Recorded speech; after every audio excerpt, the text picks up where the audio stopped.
Siddaram TP sir ಅವರು ಈ ಒಂದು ಕಾರ್ಯಕ್ರಮವನ್ನ ಉದ್ಘಾಟಿಸಬೇಕಂತ ಹೇಳಿ ಅವರಲ್ಲಿ ವಿನಂತಿಸಿಕೊಳ್ಳುತ್ತೇನೆ.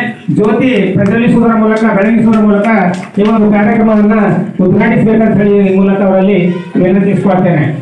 ಸಹ ನ್ಯಾಯಾಧೀಶರು, ಇತರ ಅಧ್ಯಕ್ಷರು, ಉಪಾಧ್ಯಕ್ಷರು, ಗೌರವಾನ್ವಿತ ಎಲ್ಲರೂ ಕೂಡ ಈ ಒಂದು ಜ್ಯೋತಿ ಬೆಳಗಿಸುವ ಕಾರ್ಯಕ್ರಮದಲ್ಲಿ ಭಾಗವಹಿಸಿ ಕಾರ್ಯಕ್ರಮವನ್ನ ಯಶಸ್ವಿಗೊಳಿಸಬೇಕು, ಉದ್ಘಾಟಿಸಬೇಕಂತ ಹೇಳಿ ಮೂಲಕ ಅವರಿಗೆ ಕೇಳಿಕೊಳ್ತೇನೆ.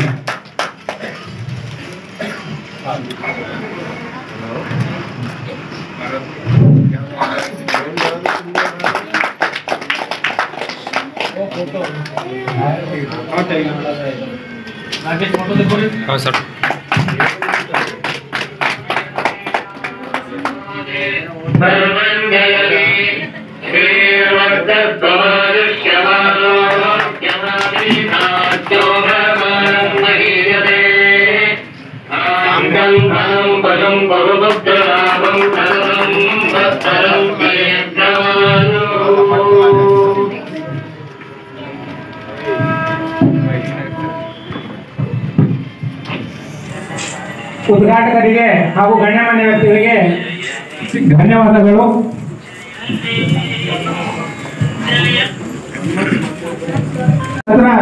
District and session judge sir ಅವರಿಗೆ ಗ್ರಾಮ ಪರವಾಗಿ, ಪಂಚಾಯತ್ ಪರವಾಗಿ ಅವರಿಗೆ ಸನ್ಮಾನ, ಗೌರವ ಸನ್ಮಾನ.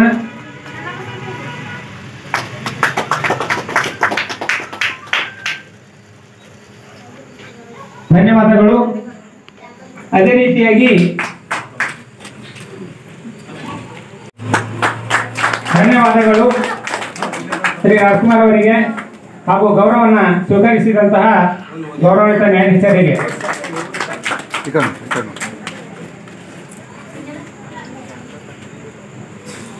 ಅದೇ ರೀತಿಯಾಗಿ ಕಾರ್ಯಕ್ರಮದ ಮುಖ್ಯ ಅತಿಥಿಗಳಾದಂತಹ ಶ್ರೀ ಸಿದ್ದರಾಮ್ ಟಿಪಿ, ಹಿರಿಯ ಸಿವಿಲ್ ನ್ಯಾಯಾಧೀಶರು ಹಾಗೂ ಸದಸ್ಯ ಕಾರ್ಯದರ್ಶಿಗಳು DLSA ಬೀದರ್ ಇವರಿಗೆ ಶ್ರೀ ವಿರೂಪಾಕ್ಷ ಆನಂದಿ ಅವರು ಬಂದು ಸನ್ಮಾನಿಸಬೇಕಂತ ಹೇಳಿ ಅವರಲ್ಲಿ ವಿನಂತಿಸಿಕೊಳ್ಳುತ್ತೇನೆ.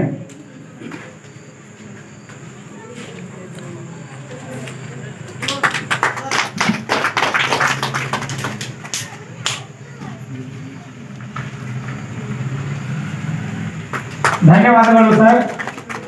ಅದೇ ರೀತಿಯಾಗಿ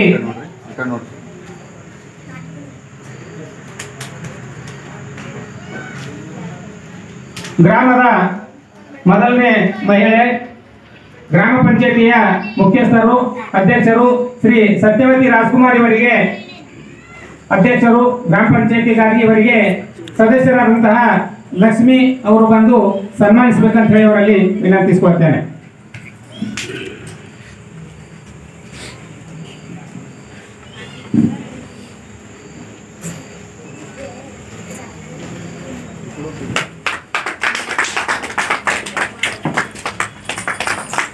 ಧನ್ಯವಾದಗಳು. ಸಿರಾಜ್ ಪಟೇಲ್ ಇವರನ್ನ ಮಹಾಂತೇಶ್ ವಿಲೇಜ್ ಅಕೌಂಟೆಂಟ್ ಗಾಗಿ ಅವರು ಬಂದು ಸನ್ಮಾನಿಸಬೇಕಂತ ಹೇಳಿ ಅವರಲ್ಲಿ ವಿನಂತಿ ಇರುತ್ತದೆ.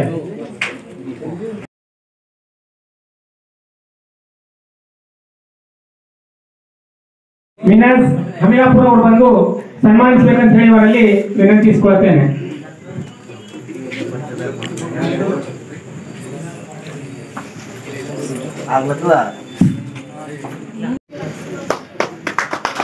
ಧನ್ಯವಾದಗಳು.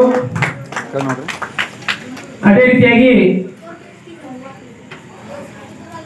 ವೇದಿಕೆಯ ಮೇಲೆ ಉಪಸ್ಥಿತರಾದಂತಹ ಜೈಭೀಮ್ RI ರೆವಿನ್ಯೂ ಇನ್ಸ್ಪೆಕ್ಟರ್ ಇವರಿಗೆ ಮಸ್ಸಿ ಅಹ್ಮದ್ ಅವರು ಸದಸ್ಯರು ಬಂದು ಸನ್ಮಾನಿಸಬೇಕಂತ ಹೇಳಿ ಅವರಲ್ಲಿ ವಿನಂತಿಸಿಕೊಳ್ತೇನೆ.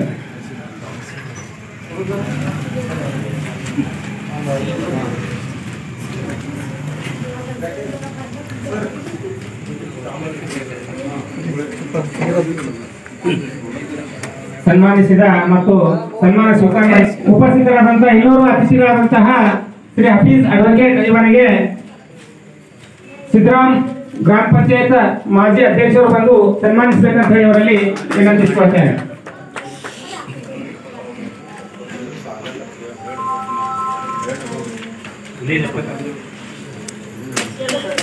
ಅದೇ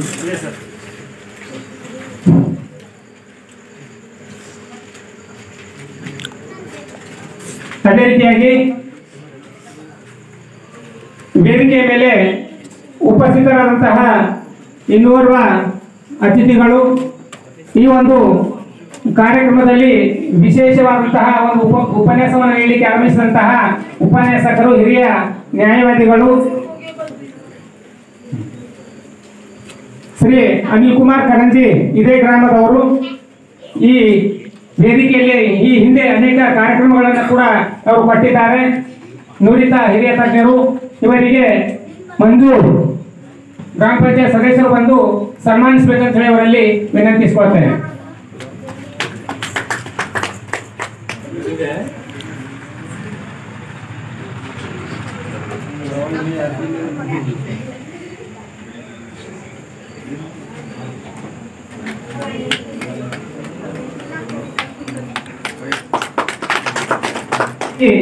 ಗ್ರಾಮ ಲೆಕ್ಕಿಗರಾದಂತಹ ಶ್ರೀ ಮಾಂತೇಶ್ ಅವರು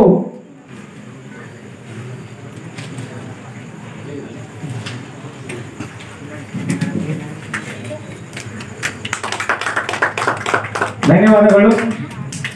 ಇಲ್ಲಿಗೆ ಗ್ರಾಮ ಪಂಚಾಯತಿಯ ಕಾರ್ಯದರ್ಶಿಗಳು ನಸೀರ್ ಅಹಮದ್ ಸರ್ ಅವರು ವೇದಿಕೆ. ಧನ್ಯವಾದಗಳು.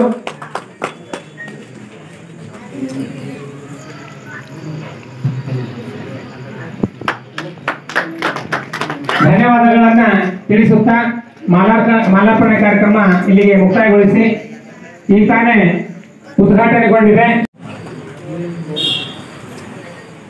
ಬೀದರ್ ಜಿಲ್ಲಾ ಪ್ರಧಾನ ಮತ್ತು ಸತ್ರ ನ್ಯಾಯಾಧೀಶರಾದಂತಹ ಶ್ರೀ ಕಡಲೂರು ಸತ್ಯನಾರಾಯಣ ಆಚಾರ್ಯ ಸಾಹೇಬರು ಸಭಿಕರನ್ನು ಉದ್ದೇಶಿಸಿ ಕಾನೂನಿನ ಮಾಹಿತಿಯ ಕುರಿತಾಗಿ ಮಾತನಾಡಬೇಕಂತ ಹೇಳಿ ಅವರಲ್ಲಿ ವಿನಂತಿಸಿಕೊಳ್ತೇನೆ.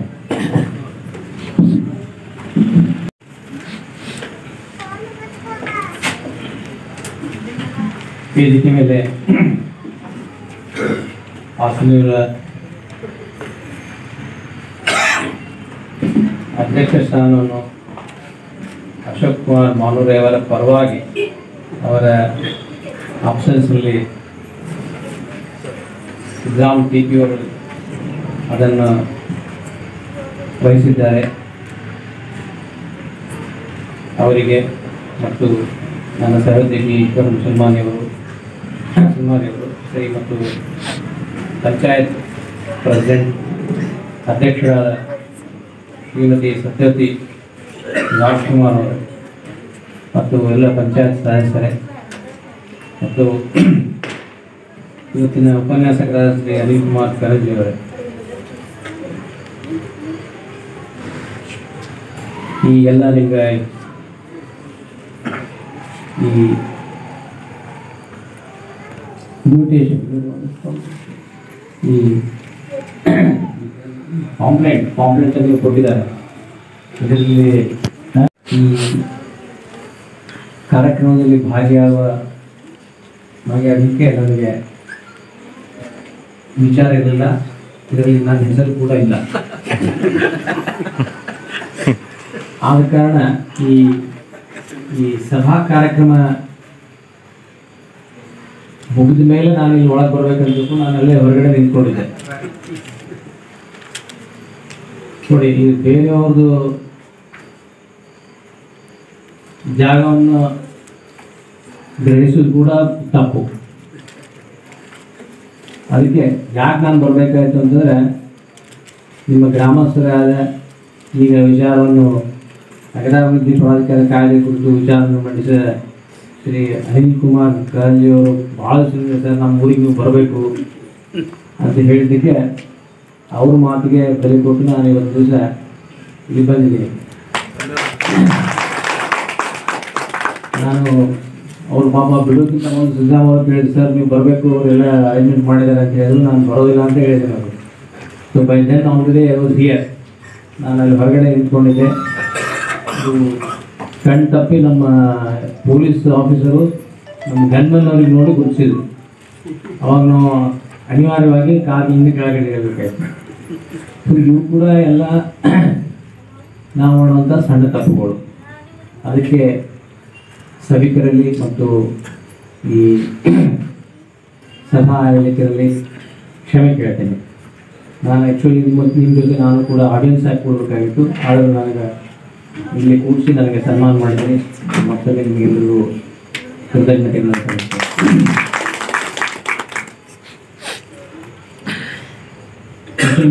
ಮುಸಲ್ಮಾನಿಯವರು ಶ್ರೀಶ್ವರ ಮುಸಲ್ಮಾನಿಯವರು ಈ ಸಭೆಯನ್ನು ಉದ್ಘಾಟನೆ ಮಾಡಿ ಮಾತಾಡಬೇಕಾಗಿತ್ತು. ಅವರಿಗೆ ಸ್ವಲ್ಪ ಗಂಟ್ಲ ನೋವು ಇರೋದ್ರಿಂದ ಅವ್ರ ಪರವಾಗಿ ನಾನು ಮಾತಾಡ್ತಾ ಇದ್ದೀನಿ.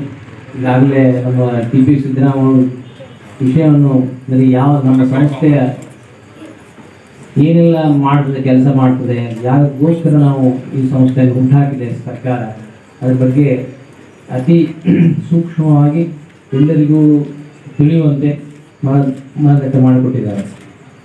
ಮತ್ತು ಈ ಇವತ್ತಿನ ವಿಷಯದ ಬಗ್ಗೆ ನಗರಾಭಿವೃದ್ಧಿ ಪಾಲಕರ ಕಾಯ್ದೆ ಕುರಿತು ಭಾಳ ವಿಶೇಷವಾಗಿ ಸೂಕ್ಷ್ಮವಾಗಿ ಎಲ್ಲಿ ತೊಂದರೆಗಳಲ್ಲಿ ಈಡಾಗ್ತೀರಿ ನೀವು, ಎಲ್ಲಿ ಜನಸಾಮಾನ್ಯರಿಗೆ ಎಲ್ಲಿ ತೊಂದರೆ ಆಗ್ತದೆ ಈ ಕಾಯ್ದೆ.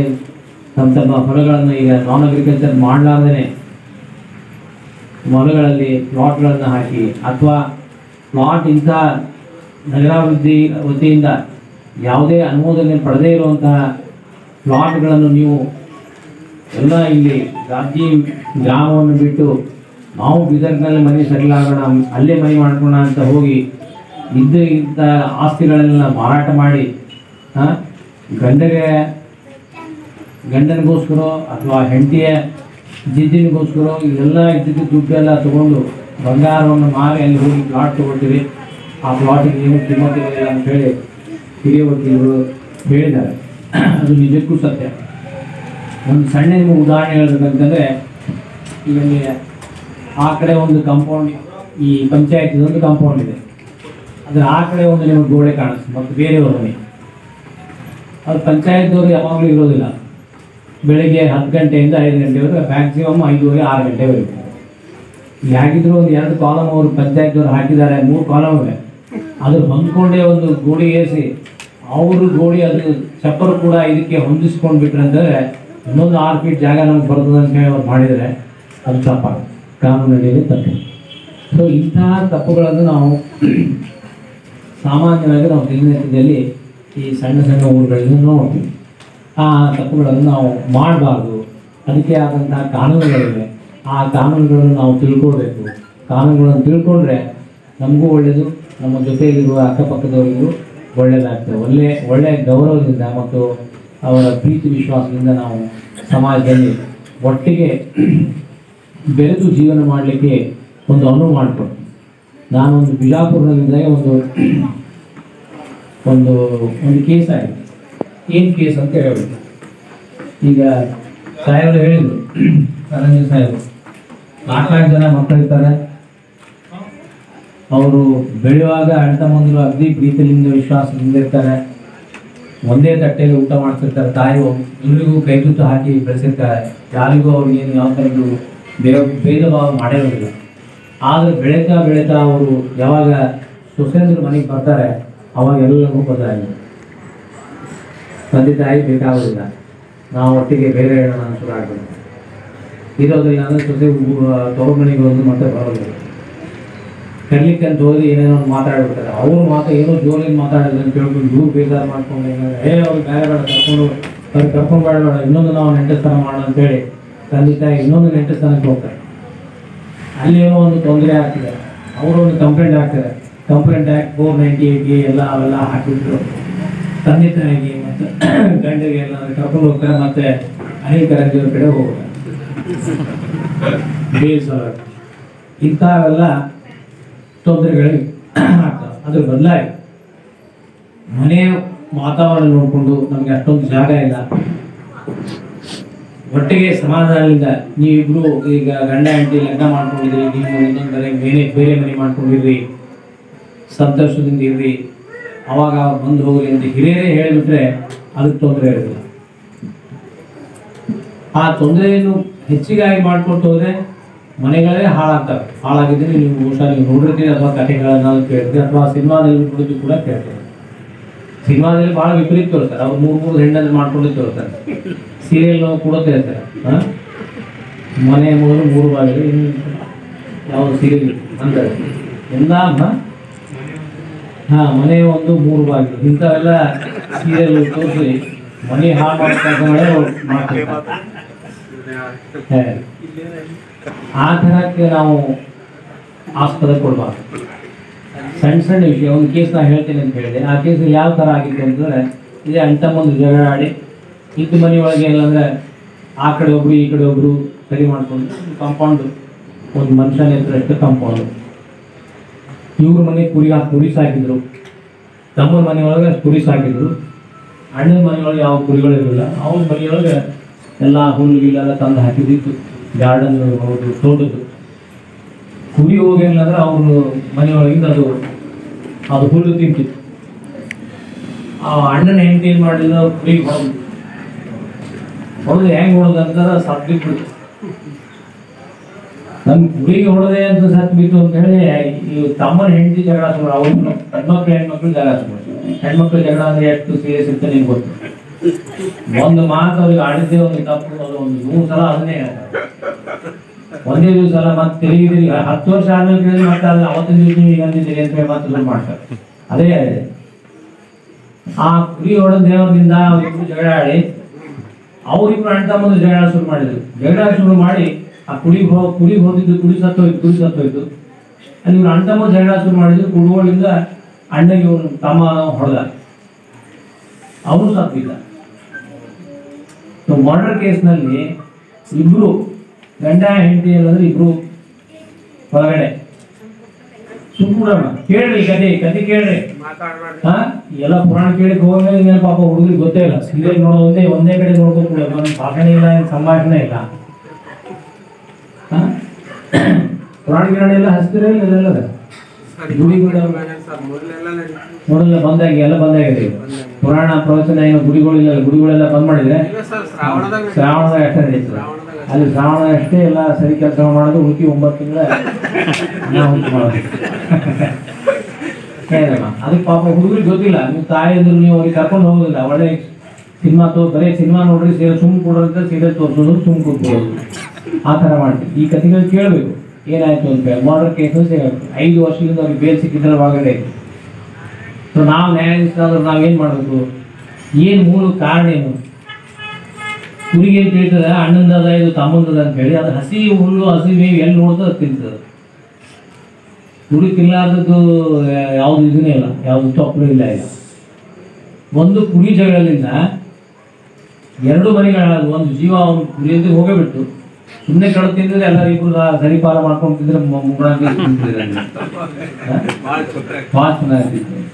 ಆದ್ರೆ ಏನಾಯ್ತಿದ್ದ, ಆ ಕುರಿ ಅಂತ ಹೋಯ್ತು, ಕುರಿ ಮತ್ತೆ ಯಾರು ಹೋಯ್ತು ಗೊತ್ತಿಲ್ಲ. ಅದು ಅವನ ಜೀವ ಹೋಯ್ತು. ಹೆಂಡತಿಗೆ ಗಂಡ ಇಲ್ಲ. ಇವರಿಬ್ರು ಗಂಡ ಹೆಂಡತಿ ಏನಂದ್ರೆ ತಮ್ಮ ಪ್ರತಿಷ್ಠೆಗೋಸ್ಕರ ಜಗಳ ಆಡಿದ್ದಕ್ಕೆ ಇವರಿಬ್ರು ಒಳಗೆ ಜೈಲಾಗ ಹೋದ್ರು. ಮಕ್ಕಳು ಬೀದಿ ಪಾಲಾದ, 2 ಮನೆಗಳು ಹಾಳಾದವು. ಅದಕ್ಕೆ ಈ ಪಂಚಾಯತ್ವರಿಗೇನು ಅವ್ರ ಸರ್ಕಾರದವರು ಕೆಲಸಕ್ಕೆ ಮಾಡಿ ಬಂದಿರ್ತಾರೆ. ಅವರು ಯೂಶುವಲಿ ಅವರೆಲ್ಲರೂ ಬೀದರ್ನಲ್ಲೇ ಇರ್ತಾರೆ. ಇಲ್ಲಿ ಗಾಬಿ ಗ್ರಾಮದಲ್ಲಿ ಇರೋರು ಯಾರು ಇಲ್ಲ. ವಾಚ್ಮನ್ ಇರ್ತಾನೆ, ಅಥವಾ ಸಂಜೆ ತನಕ ಇವ್ರು ಅವ್ರು ಸಾಹೇಬ್ರು ಹೋಗೋ ತನಕ ಇರ್ತಾನೆ. ಸಾಹೇಬ್ರು ಹೋಗ್ತಾರೆ, ಎಲ್ಲ ಲೈಟ್ಗಳು ಹಂಗೆ ಇಟ್ಟು ಎಲ್ಲ ಇದ್ದಾರೆ, ವಾಚ್ಮನ್ ಇದ್ದಾರೆ ಅಂತ ಹೇಳಿ ಅವರು ಮನೆಗೆ ಹೋಗ್ಬಿಡ್ತಾರೆ. ಎಲೆಕ್ಟ್ರಿಸಿಟಿ ಬಿಲ್ ಯಾರು ಕೊಡ್ತಾರೆ ಅವ್ರಿಗೆ ಗೊತ್ತಿಲ್ಲ. ಪಾಪ ಪಂಚಾಯತ್ ವಾಚ್ಮನ್ಗೆ ಗೊತ್ತಿಲ್ಲ. ಅಥವಾ ಸೆಕ್ರೆಟರಿನೂ ಯಾವಾಗ ರಾತ್ರಿ ಸರ್ಪ್ರೈಸ್ ವಿಸಿಟ್ ಬಂದು ಶ್ರೀಧರ್ ಬಂದು ನೋಡೋಲ್ಲ.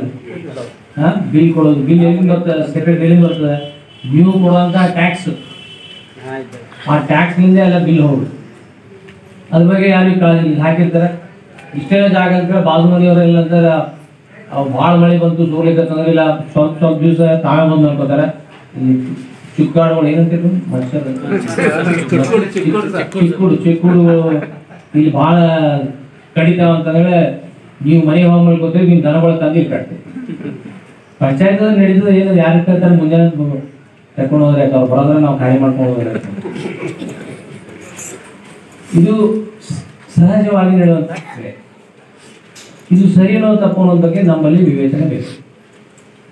ಆ ವಿವೇಚನೆ ಇದ್ರೆ ಇವೆಲ್ಲ ವಿಪರೀತ ಕಾನೂನುಗಳ ಅವಶ್ಯಕತೆ ಬರೋದಿಲ್ಲ. ಈಗ ನಮ್ಮ ಸಮಾಜದಲ್ಲಿ ಏನಾಗಿದೆ ಅಂತಂದ್ರೆ, ನಾವು ಯಾವ ಕೆಲಸ ಮಾಡ್ತೇವೆ ಅದ್ರ ಬಗ್ಗೆ ನಾವು ವಿವೇಚನೆನೇ ಇಲ್ಲ, ಸ್ವಾರ್ಥಿಗಳಾಗಿದೆ, ಬೇರೆಯವ್ರ ಬಗ್ಗೆ ನಮಗೆ ವಿಚಾರವೇ ಇಲ್ಲ. ನಾವು ಮುಂದುವರಬೇಕು, ಅಕ್ಕಪಕ್ಕದವ್ರು ಹಾಳಾದ್ರೆ ನಮ್ಗೆ ಸಂಬಂಧ ಇಲ್ಲ, ನಾವು ಮುಂದೆ ಬಂದ್ರೆ ಸಾಕು. ಕಸ ಗುಡಿಸೋದು, ಮನೆ ಹೆಣ್ಮಕ್ಳು ಮುಂಜಾನೆ ನಿಂತು ಕಸ ಗುಡಿಸ್ತಾರೆ. ಯಾಕೆ ಗುಡಿಸ್ತಾರೆ? ನಮ್ಮ ಮನೆ ಸ್ವಚ್ಛ ಇಟ್ಕೊಡ್ಬೇಕಂತ. ಅದ್ರ ವಿಚಿತ್ರ ಏನಂದ್ರೆ ಕಸ ಒಯ್ದು ಹೊರಗೆ ಎಲ್ಲಿ ಹಾಕ್ತಾರೆ? ಮಾದು ಕಂಪೌಂಡ್ ಹಾಕ್ಬೋದು, ಆ ಕಡೆ ಇದು ಭಾಳ ಇಲ್ಲ ತಪ್ಪು. ಒಳ್ಳೆ ಸ್ವಲ್ಪ ಅವ್ರ ಜೊತೆ ರಿಲೇಶನ್ಶಿಪ್ ಚಲೋ ಇತ್ತು, ಆವಾಗ ಸಕ್ಕರೆ ಹಾಲು ಚಹಾ ಪುಡಿ ಏನೋ ತಗೊಳ್ಳೋದು ವ್ಯವಸ್ಥೆ ಇತ್ತು ಅಂತಂದ್ರೆ ಇಲ್ಲ ಒಳ್ಳೆಯದಿದ್ದಾರೆ ಪರವಾಗಿಲ್ಲ ಅವ್ರ ಮನೆ ಬೇಡ ಅಂತೇಳಿ ರೋಡ್ ಮೇಲೆ ಹಾಕ್ಬೋದು. ಅದು ರೋಡ್ ನಾವೇ ಅಲ್ಲಿ ಓಡಾಡೋದು ಹಾಕ್ಬಿಡೋದು ನೋಡಿ. ಆಮೇಲೆ ಯಾರು ಬರಂಗಿಲ್ಲ, ಪಂಚಾಯತ್ದವ್ರು ಬರಂಗಿಲ್ಲ, ಸರ್ಕಾರದವ್ರು ಬರಂಗಿಲ್ಲ, ಸರ್ಕಾರದವ್ರು ಕಸ ಗುಡ್ಸ್ಲಿಕ್ಕೆ ಬರಂಗಿಲ್ಲ, ಮತ್ತೆ ಅವ್ರು ಎಲ್ಲರಿಗೂ ಕೊಯ್ಯೋದು. ಈ ಥರದ್ದು ನಮ್ಮದು ವಿಚಾರಗಳು ನಾವು ಇಟ್ಕೊಂಡಿದ್ದೀವಿ. ಅದು ಎಲ್ಲದಕ್ಕೂ ಕಾರಣ ಅಂದರೆ ಈ ಜ್ಞಾನದ ಕೊರತೆ, ನಮ್ಮದು ವಿಷಯ ಜ್ಞಾನದ ಬಗ್ಗೆ ಅಂತಂದರೆ ನಮಗೆ ಗೊತ್ತಿರುವಂತಹ ಕಾನೂನುಗಳ ಬಗ್ಗೆ ಅರಿವು ಇಲ್ಲದಕ್ಕೆ ಈ ಥರ ನಾವು ಮಾಡ್ತೀವಿ. ಬೇಕು ಅಂತ ಮಾಡ್ತಾ ಇರ್ಲಿಲ್ಲ, ಅದ್ರ ಬಗ್ಗೆ ಅರಿವು ಇರೋದಿಲ್ಲ. ನಮ್ಮಂತೆ ಪರರು ಅನ್ನೋ ಭಾವನೆ ನಮ್ಮಲ್ಲಿದೆ. ಒಟ್ಟಾಗಿ ನಾವು ಬಾಳ್ವೆ ಮಾಡಬೇಕು, ಎಲ್ಲರೂ ಮುಂದೆ ಬರಬೇಕು. ಎಲ್ಲರೂ ಮುಂದೆ ಬಂದರೆ ಸಮಾಜ ನಮ್ಮನ್ನು ಎತ್ತಿ ಹಿಡಿತದೆ, ಸಮಾಜ ನಮ್ಮ ಗೌರವಿಸುತ್ತದೆ, ನಮ್ಮ ಮಕ್ಕಳಿಗೆ ಗೌರವ ಸಿಗ್ತದೆ ಅನ್ನೋ ಒಂದು ನಿಜವಾದ ನಮ್ಮಲ್ಲಿರೋದು. ಈ ಪಂಚಾಯತ್ನಲ್ಲಿ ಅವರು ಕೂಡ ಪ್ರೆಸಿಡೆಂಟ್ ಇದ್ರು ಅಂತ ಹೇಳಿದ್ರು. ಈಗ ಪ್ರೆಸಿಡೆಂಟ್ ಇದ್ದಾರೆ, ಅವ್ರದ್ದು ಭಾಳ ಸೂಕ್ಷ್ಮವಾದ ಕೆಲಸ ಅವ್ರಿಗೆ. ಇವರೆಲ್ಲ ಏನೇನು ತಂದು ಎಲ್ಲಾದ್ರೂ ಮೇಡಮ್ ನೀವು ಸಹಿ ಮಾಡಿರಿ ಅಂತಂದ್ರೆ ಖುಷಿಯಿಂದ ಸಹಿ ಮಾಡಿದ್ರು, ಒಂದು 4 ಸಹಿ ಮಾಡಿದ್ರೆ ಅಂದರೆ ಅವ್ರಿಗೆ ಆಮೇಲೆ ಮೂರು ಅವರಿಗೆ ತೊಂದರೆ ಆಗ್ತದೆ. ನಾವು ಏನು ಮಾಡ್ತಾ ಇದ್ದೀವಿ, ಯಾವ ಕೆಲಸದ ಬಗ್ಗೆ ಡೀಲ್ ಮಾಡಿದಿರಿ, ಆ ಕೆಲಸ ಆಗಿದೋ ಇಲ್ಲೋ ಅದನ್ನು ಸೂಕ್ಷ್ಮವಾಗಿ ಗಮನಿಸ್ಬೇಕಾಗ್ತದೆ. ಮಾಡಿದಿರೋ ಇಲ್ಲೋ, ಬರೀ ಪೇಪರಲ್ಲಿ ಬಿಲ್ ಮಾಡಿದ್ರೆ ಅಷ್ಟೇ ಅಲ್ಲ, ಬೀದರ್ನಲ್ಲಿ ಏನೇನು ಸೌಲಭ್ಯ ಇದೆಯೋ ಅದಕ್ಕಿಂತ ಜಾಸ್ತಿ ಸೌಲಭ್ಯಗಳನ್ನು ನಿಮ್ಮ ಗಾಗಿ ಗ್ರಾಮದಲ್ಲಿ ಗ್ರಾಮ ಪಂಚಾಯತ್ ವತಿಯಿಂದ ನೀವು ಮಾಡ್ಕೊಳ್ಳಿಕ್ಕೆ ಸಾಧ್ಯ. ಸಾಕಷ್ಟು ದುಡ್ಡು ಬೀದರ್ಗೆ ಅಷ್ಟು ಬರಲಿಕ್ಕಿಲ್ಲ, ಬೀದರ್ ಸಿಟಿಗೆ ಅಷ್ಟು ಬರಲಿಕ್ಕಿಲ್ಲ. ಆದರೆ ನಿಮ್ಮ ಗ್ರಾಮ ಪಂಚಾಯತಿ ಕನಿಷ್ಠ 1 crore rupees ಒಂದು ವರ್ಷಕ್ಕೆ ಮಿನಿಮಮ್ 1 crore rupees ಬರ್ತದೆ. ನೀವು ಎಷ್ಟು ಸಲ ಸಿಮೆಂಟ್ ರೋಡ್ ಮಾಡ್ಲಿಕ್ಕೆ ಸಾಧ್ಯ? 2 ಸಲ ಬೇಕು, 2 ಸಲ ಸಿಮೆಂಟ್ ಆಡಿದ ಮೇಲೆ ಅದ್ರ ಮೇಲೆ ಮಾಡ್ಕೊತೀವಿ. ಮನೆಗಳು ಕೆಳಗೆ ಹೋಗ್ತಾವ, ರೋಡ್ ಮೇಲೆ ಆ ರೋಡ್ ಇಲ್ಲ, ಮತ್ತು ಮನೆ ಒಳಗೆ ಬರ್ಲಿಕ್ಕೆ ಅವ್ರಿಗೆ ವಿವೇಚನೆ ಇಲ್ಲ. ದುಡ್ಡು ಬಂದದ ಮಾಡೋದನ್ನ ತೋರಿಸ್ಬೇಕು. ಅವ್ರು ಇಂಜಿನಿಯರ್ ಮತ್ತೊಬ್ಬರು ಯಾರಿಗೂ ಕಾಂಟ್ರಾಕ್ಟ್ ಕೊಡ್ತಾರೆ. ಅವ್ರು ಕಾಂಟ್ರಾಕ್ಟರ್ ನಮ್ಮವ್ರು ಅಲ್ಲೇ ಅಲ್ಲ, ಅವ್ರು ಎಲ್ಲೋ ಆಂಧ್ರದವ್ರು ಕಾಂಟ್ರಾಕ್ಟರ್. ಹಿರಿಯವ್ರಿಗೆ ಕೊಟ್ಟರೆ ಮುಲಾಲ್ ಇರ್ತದೆ, ಯಾಕೆ ಮಾಡಿಲ್ಲ ಅಂತ ಕೇಳ್ತಾರೆ. ಇಲ್ಲ ಅವ್ರಿಗೆ ದುಡ್ಡು ತೊಗೊಳ್ಬೇಕಾದ್ರೆ ಇವ್ರಿಗೆ ಮುಖ ಕಟ್ಸ್ಕೋಬೇಕು ಪರ್ಸೆಂಟೇಜ್. ಅದಕ್ಕೆ ಬೇರೆದವ್ರಿಗೆ ಕೊಟ್ಬಿಟ್ರೆ ಕಿರಿಕಿರಿ ನಾವು ಯಾರಿಗೂ ಮಾಡ್ತಾರೆ. ಆ ಕಾಂಟ್ರಾಕ್ಟರ್ ಯಾರು ಇವ್ರಿಗೆ ಗೊತ್ತಿರಂಗಿಲ್ಲ, ಯಾರೋ ಇನ್ನೊಬ್ಬ ನಡುವಿನ ತಂದು ಕೊಡ್ತಾರೆ. ಎಲ್ಲೋ ಅದೊಂದು ಹಾಕಿ ಹೋಗ್ತಾನೆ. ಫಸ್ಟ್ ಕ್ಲಾಸ್ ರೋಡ್ ಮಾಡ್ಯಾರ, ಅದಕ್ಕೊಂದು ಇನಾಗ್ರೇಷನ್ ಮತ್ತೆ ಅವ್ರಿಗೆ ಇವ್ರಿಗೆ ಕರಿತೀರಿ, ಮತ್ತೆ ಅನಿಲ್ ಕರಂಜಿ ಅವ್ರು ಬರ್ತಾರೆ, ಅವ್ರಿಗೆ ಒಂದು ಸಿಕ್ಕು ಅವಾಗ ಬೈತಾರೆ. ಅವಾಗ ಏನು ಮಾಡ್ಲಿಕ್ಕೆ ಹಂಗೆ ಎಲ್ಲ ಸಮಾಜದಲ್ಲಿ ಎಲ್ಲ ಸುಮ್ಮನೆ ಕೂತಿರ್ತಾರೆ. ಅದಕ್ಕೆ ಮೇಡಮ್ ಆದ್ರೆ ಅಧ್ಯಕ್ಷರಾದ್ರೆ ಏನು ಮಾಡಬೇಕು? ಗ್ರಾಮ ಸಭೆ ಮಾಡಬೇಕು. ಗ್ರಾಮ ಸಭೆ ಮಾಡಿ ನಮ್ಮ ಊರಿಗೆ ಏನು ಅವಶ್ಯಕತೆ ಇದೆ, ಏನೆಲ್ಲ ಬೇಕಾಗಿದೆ, ಯಾವುದು ಪ್ರಿಯಾರಿಟಿ ಅಂದರೆ ಆದ್ಯತೆ ಮೇರೆಗೆ ಯಾವುದು ನಮಗೆ ಮುಖ್ಯವಾಗಿ ಈ ಕೆಲಸ ಮಾಡಬೇಕಾಗಿದೆ ನಮ್ಮ ವಿಲೇಜ್ನಲ್ಲಿ, ಅದ್ರ ಬಗ್ಗೆ ಪ್ಲಾನ್ ಹಾಕೊಂಡು ಅದಕ್ಕೆ ಬಂದಂತಹ ದುಡ್ಡಿನಲ್ಲಿ ಸಮರ್ಪವಾದ ಯೋಜನೆಯನ್ನು ತಯಾರಿಸಿ ಅದಕ್ಕೆ ತಾಲೂಕಾ ಪಂಚಾಯತ್ ಕಳಿಸಿ ಅದರ ಅನುಮೋದನೆ ಪಡೆದು ಆ ಕೆಲಸಗಳನ್ನು ಮಾಡಿಸಿದ್ರೆ ಬೀದರ್ನವರು ಗಾದಿಗಳಲ್ಲಿ ಬಂದು ಪ್ಲಾಟ್ ತಗೋಬೇಕು. ಆ ಪರಿಸ್ಥಿತಿಯನ್ನು ನೀವು ನಿರ್ಮಾಣ ಮಾಡಲಿಕ್ಕೆ ಸಾಧ್ಯ ಇದೆ. ಇಲ್ಲಿ ನೋಡಿ, ನೀವು ಹೇಗೆ ಮಾಡೋದು ಅಂತಂದರೆ ನಿಮ್ಮ ಊರು ಸ್ವಚ್ಛ ಆಗ್ತದೆ, ನಿಮ್ಮ ಊರು ಅಭಿವೃದ್ಧಿ ಆಗ್ತದೆ. ಆ ಅಭಿವೃದ್ಧಿ ಮಾಡೋದ್ರೆ ನಿಮಗೂ ದುಡ್ಡು ಸಿಗ್ತದೆ. ನೀವು ಪರಿಶ್ರಮ ತಕ್ಕಂತೆ ನಿಮಗೆ ದುಡ್ಡು ಕೂಡ ಬರ್ತದೆ. ಎಷ್ಟರಿಂದ ದುಡ್ಡು ಅಂದರೆ ಏನೆಲ್ಲ ಕೆಲಸ ಮಾಡ್ಬೋದು ಅಂತಂದರೆ, ಮನೆ ಮುಂದೆ ಗುಂಡಿ ತೋಡ್ಲಿಕ್ಕೆ, ಒಂದು ಗುಲಾಬಿ ಗಿಡ ಹಚ್ಚಲಿಕ್ಕೆ ಗುಂಡಿ ತೋಡ್ಲಿಕ್ಕೆ ಕೂಡ ಅದಕ್ಕೆ ಪಂಚಾಯತ್ ಒಳಗೆ ಒಂದು ಅವಕಾಶ ಇದೆ. ಎಲ್ಲ ಹೊಲಗಳೊಳಗ ಕೂಡ ಏನಂತಂದ್ರೆ ನೀವು ಇದು ಹಾಕೊಳ್ಬೋದು, ಏನು ಬದು ಹಾಕ್ಬೋದು, ಬದು ಹಾಕೋಬೋದು. ಈ ಪರಿಸ್ಥಿತಿ ಹೆಂಗೆ ಅಂದ್ರೆ ಬದುನು ಬಿಡ್ಲಿಕ್ಕೆ ಆಗಲ್ಲ ಜನ. ಹೊಲ್ದಾಗ ಬೆಳೆದಾದ್ರೆ ಬದುನೇ ಬೆಳಿಬೇಕಂತ ಅದನ್ನು ನೋಡಿದ್ದಾರೆ. ಅಲ್ಲಿ ಜಗಳ ಶುರು ಮತ್ತೆ ಸೊ ಇಂಥವೆಲ್ಲ ಸಣ್ಣ ಸಣ್ಣ ವಿಷಯಕ್ಕೆ ಜಗಳಗಳು ಆಡಿ ಬಾಂಧವ್ಯಗಳನ್ನು ಹಾಳು ಮಾಡಿಕೊಂಡು ಒಬ್ರಿಗೆ ನೋಡಿದ್ರೆ ಒಬ್ರಿಗೆ ಆಗೋದಿಲ್ಲ.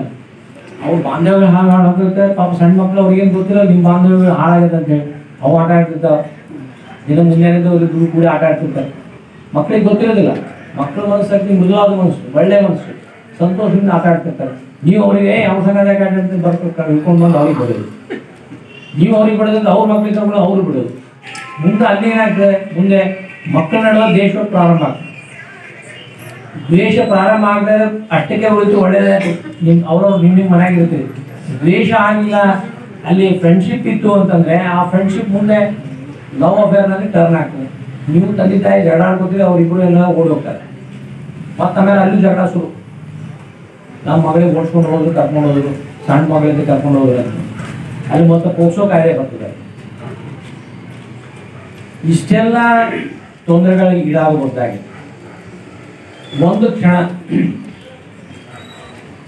ನೀವು ಬೆಳೆದು ಬಂದಂಥ ಮನೆತನ, ನಿಮ್ಮ ತಂದೆ ತಾಯಿ ಯಾವ ರೀತಿ ಕಷ್ಟಪಟ್ಟು ನಿಮಗೆ ಬೆಳೆಸಿದ್ದಾರೆ, ಯಾವ ರೀತಿ ಮುಂದೆ ತರಲಿಕ್ಕೆ ನಿಮಗೆ ಅವರು ಸಹಾಯ ಮಾಡಿದ್ದಾರೆ, ಅದರದ್ದು ಅರಿವು ಪ್ರತಿದಿನ ನೀವು ಅದನ್ನು ಜ್ಞಾಪಿಸ್ಕೊಂಡು ನಿಮ್ಮ ಕೆಲಸ ಮಾಡಿದರೆ ಯಾರ ಜೊತೆನೂ ನೀವು ಜಗಳ ಆಡೋ ಪ್ರಸಂಗ ಬರೋದಿಲ್ಲ. ನಮ್ಮ ಮನೆ ಹೆಂಡಿ ಎಲ್ಲ ಸಾರಿಸಿ ಮತ್ತೊಬ್ಬ ಮನೆಯಾಗ ಹೋಗಿ ಹಾಕಂಗಿಲ್ಲ. ಎಲ್ಲಿ ನಮ್ಮ ಸಲ ನಾವು ತಿಪ್ಪಿ ಮಾಡ್ಕೊಂಡಿರ್ತೀವಿ ಅದೇ ತಿಪ್ಪಿ ಬರೋದಿಲ್ಲ. ಆಗಿನೆಲ್ಲ ಈಗ ಇಲ್ಲಿ ಅದನ್ನೆಲ್ಲ ಗೊತ್ತಿಲ್ಲ. ನಮ್ಮ ಕಡೆ ಎಲ್ಲ ಸೌಡಿ ತುಪ್ಪ ಮಾಡೋದಂತ ಎಷ್ಟು ಒಳ್ಳೆಯ ಉದ್ದೇಶ ಇತ್ತಂದರೆ ಎಲ್ಲರೂ ಕೂಡಿ ಮಾಡ್ತೀವಿ. ಆಜು ಬಾಜು ಹೊಲದವರೆಲ್ಲರೂ ಕೂಡಿ ತಮ್ಮ ಹೊಲದಾಗಿನೆಲ್ಲ ರಾಶಿ ಎಲ್ಲರೂ ಕೂಡಿ ಮಾಡ್ತೀವಿ. ಅಲ್ಲಿ ಲೇಬರ್ ಪ್ರಾಬ್ಲಮ್ ಆಗ್ತಿದೆ. ಈ ಮಷಿನ್ಗಳದ್ದು ಹಾವಳಿ ಇರ್ತಿದ್ದಿಲ್ಲ. ಈಗ ನಮ್ಗೆಲ್ಲರೂ ನಾವು ಮನೆಗೆ ಒಬ್ಬರು ಪೊಲಿಟಿಷಿಯನ್ಸ್ ಆಗಿದೆ, ಮನೆಗೆ ಒಬ್ಬರು ಲೀಡರ್ ಆಗಿದೆ. ಅವ್ರು ಹೊರಗೆ ನಾವು ಯಾಕೆ ಹೋಗ್ಬೇಕು, ನಮ್ಮ ಹೊರಗೆ ಅವ್ರು ಯಾಕೆ ಹೋಗ್ಬೇಕು. ಯಾರು ದುಡಿಲಿಕ್ಕೆ ತಯಾರಿಲ್ಲ. ಅವ್ರ ಹೊರಗೆ ಹೋಗೋದು ತಯಾರಿಲ್ಲ. ಅದನ್ನು ಕರೆ ಇರ್ಬೋದು. ಈ ಥರ ಇದೆ. ಆ ಸವಡಿ ಮಾಡೋದ್ರಿಂದ ಎಷ್ಟು ಆನಂದ ಇರ್ತಿತ್ತು. ಅವ್ರ ಬುತ್ತಿ ತರಲಿಲ್ಲ, ಇನ್ನೊಬ್ರ ಮನೆಗೆ ಬುತ್ತಿ ಬರ್ತಿತ್ತು, ಅವ್ರು ಊಟ ಮಾಡ್ತಿದ್ರು. ಇನ್ನೊಬ್ರ ಮನೆಗೆ ಬುತ್ತಿ ಬರ್ತಂತ ಅಷ್ಟಂತ ವೇಟ್ ಮಾಡ್ತಿಲ್ಲ. ಅವ್ರ ಬುತ್ತಿ ಬಂದಿತ್ತು, ಒಬ್ಬರು ಬುತ್ತಿ ಬಂದ್ರೆ ಬುತ್ತಿ ತೆಗೆದು ಎಲ್ಲ ಊಟ ಮಾಡ್ತಿದ್ರು. ಅದ್ರ ನಾಯಿಗಳು ಬಂದ್ರೆ ನಾಯಿಗೂ ಕೂಡ ಹಾಕ್ತಿದ್ರು. ಈಗ ನಾಯಿ ಕಲ್ಲು ಹೊಡೆದು ಓಡಿಸಿ ಬಂದು ಆಮೇಲೆ ಮಾಡ್ಬಿಡ್ತೀವಿ. ನಾವು ಯಾರು ಬಂದರೆ ನಿಂದ್ರಲ್ಲಿ ನಾವು ಊಟ ಮಾಡ್ತೀನಿ, ಆಮೇಲೆ ಹಾಕ್ತೀವಿ. ಅಂದರೆ ಏನಾಗ್ತಾ ಇದೆ ಒಟ್ಟಿನಲ್ಲಿ ಅಂತಂದರೆ ಬಾಂಧವ್ಯಗಳು ಹಾಳಾಗ್ತವೆ. ಬಾಂಧವ್ಯಗಳು ಹಾಳಾದಾಗ ನಮಗೆಲ್ಲ ಇವೆಲ್ಲ ಕಾನೂನುಗಳ ಪ್ರಮೇಯಗಳು ಬರ್ತವೆ. ಕಾನೂನುಗಳು ಅರಿತ್ಕೊಳ್ಬೇಕಾಗುತ್ತೆ. ಈ ಕಾರಣದಿಂದ ಆದರೂ ಕೂಡ ನಾವು ಕಾನೂನುಗಳನ್ನು ಅರಿತರೆ ಬಹುಶಃ ನಾವು ಕಳೆದು ಹೋದ ಬಾಂಧವ್ಯಗಳನ್ನು ಮತ್ತೆ ಪುನಃ ಬೆಳೆಸ್ಬೋದು. ಸಣ್ಣ ಸಣ್ಣ ವಿಷಯಗಳು ಜಗಳಾಡೋ ಬದಲಾಗಿ ನಮ್ಮ DLSA ಡಿಸ್ಟ್ರಿಕ್ಟ್ ಲೀಗಲ್ ಸರ್ವಿಸ್ ಅಥಾರಿಟಿಗೆ ಬಂದರೆ ನಿಮಗೆ ಸಹಜವಾಗಿ ನಿಮ್ಮಿಬ್ಬರನ್ನು ಆದಂತಹ ತಪ್ಪು ಗ್ರಹಿಕೆಗಳನ್ನು ಸರಿಪಡಿಸಿ ಮತ್ತೆ ನೀವು ಒಂದಾಗೇ ಮಾಡುವ ಕೆಲಸವೇ ನಮ್ಮ ಕೆಲಸ. ನಾವು ಯಾರೂ ಇಲ್ಲೇನು ಓಟ್ ಕೇಳಿ ಬಂದಿಲ್ಲ. ಯಾರು ನನಗೆ ಓಟಿನ ಅವಶ್ಯಕತೆ ನಮಗಿಲ್ಲ. ಅವ್ರು ಕೇಳಿ ಬರೋರು ಬೇರೆ, ಅವರು ಬರ್ತಾರೆ ಇನ್ನೊಂದು 2-3 ವರ್ಷದಾಗ ಅವರು. ಅವೆಲ್ಲ ಅದು ಬೇರೆ ವಿಷಯ. ಆದರೂ ಅವರೇ ನಮಗೆಲ್ಲ ಕಾನೂನು ಮಾಡೋರು. ಅವರು ನಮ್ಗೆ ಬೇಕು, ಅವರೇ ನಮ್ಗೆ ಕಾನೂನು ಮಾಡೋರು. ಅವ್ರು ಕಾನೂನು ಮಾಡಿದ್ರೆ ಅಂದರೆ ಕಾನೂನು ಏನಿದೆ, ಯಾವಕ್ಕೋಸ್ಕರ ಇದೆ, ಯಾರಿಗಾಗಿದೆ, ಅದರಲ್ಲಿ ನಮ್ಗೆ ಹಿತ ಅದನ್ನೋ ಇಲ್ಲೋ ಅದನ್ನು ಅರಿತುಕೊಳ್ಬೇಕಾದ್ರೆ ಎಲ್ಲರೂ ಕಾನೂನು ಪದವೀಧರರಾಗಲಿಕ್ಕೆ ಸಾಧ್ಯ ಇಲ್ಲ.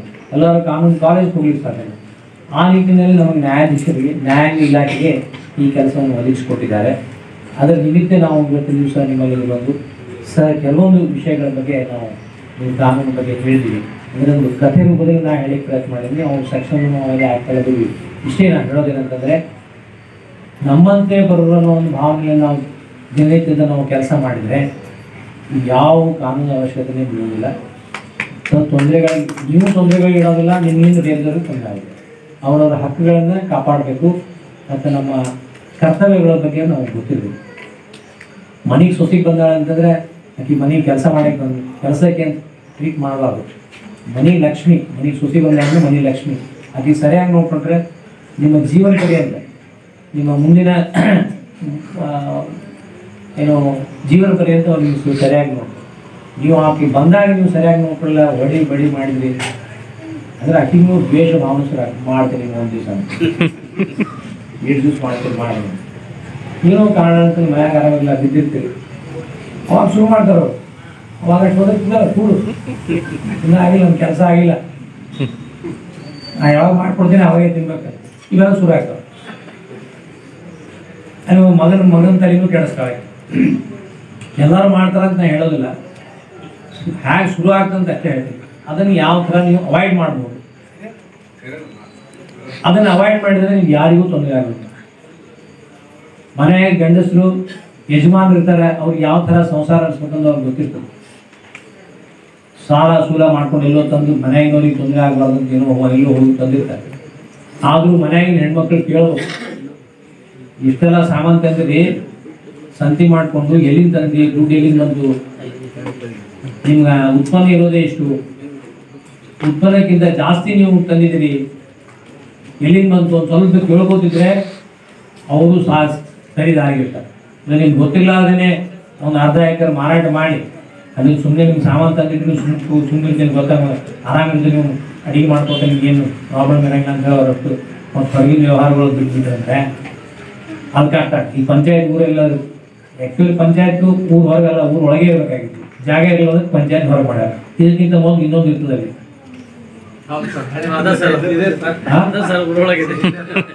ಅಲ್ಲಿ ಇನ್ನೊಂದು ಏನೋ ಹೋಟೆಲ್ ಗೀಟಲ್ ಏನೋ ಮಾಡಿರ್ತಾರೆ. ದಿನನಿತ್ಯ ಅಲ್ಲಿ ಬರೋ ಮುಂದೆ ಬೀದರ್ಲಿಂದ ದುಡ್ಡು ತಗೊಂಡು ಆ ಉತ್ಪಾದನೆ ಮಾಡಿಕೊಂಡು ಆದಾಯ ಗಳಿಸ್ಕೊಂಡು ಬರುವಾಗ ಅಲ್ಲಿ ಮೊದಲಿನಿಂದ ಮೊದಲು ಹೇಗಿರ್ತಿತ್ತು, ಊರಾಗ ಎಂಟರ್ ಆಗ್ಬೇಕಾದ್ರೆ ದೇವಸ್ಥಾನಗಳಿರ್ತೀವಿ, ದೇವಸ್ಥಾನಕ್ಕೆ ಹೋಗಿ ಎಂಟರ್ ಆಗಿ ಒಂದು ಊರೊಳಗೆ ಹೋಗ್ತೀವಿ, ಯಾರ ಮನೆಗೆ ಹೋಗ್ತಾರೆ. ಈಗ ಮೊದಲೇ ಊರು ಹೊರಗೆ ಅಂತಂದ್ರೆ ಒಂದು ಗುಡಿಸಲಿತ್ತು, ಅವಾಗ ಇವಿಟ್ಟು ಕೂತಿರ್ತಾರೆ ಬಾಟ್ಲುಗಳು,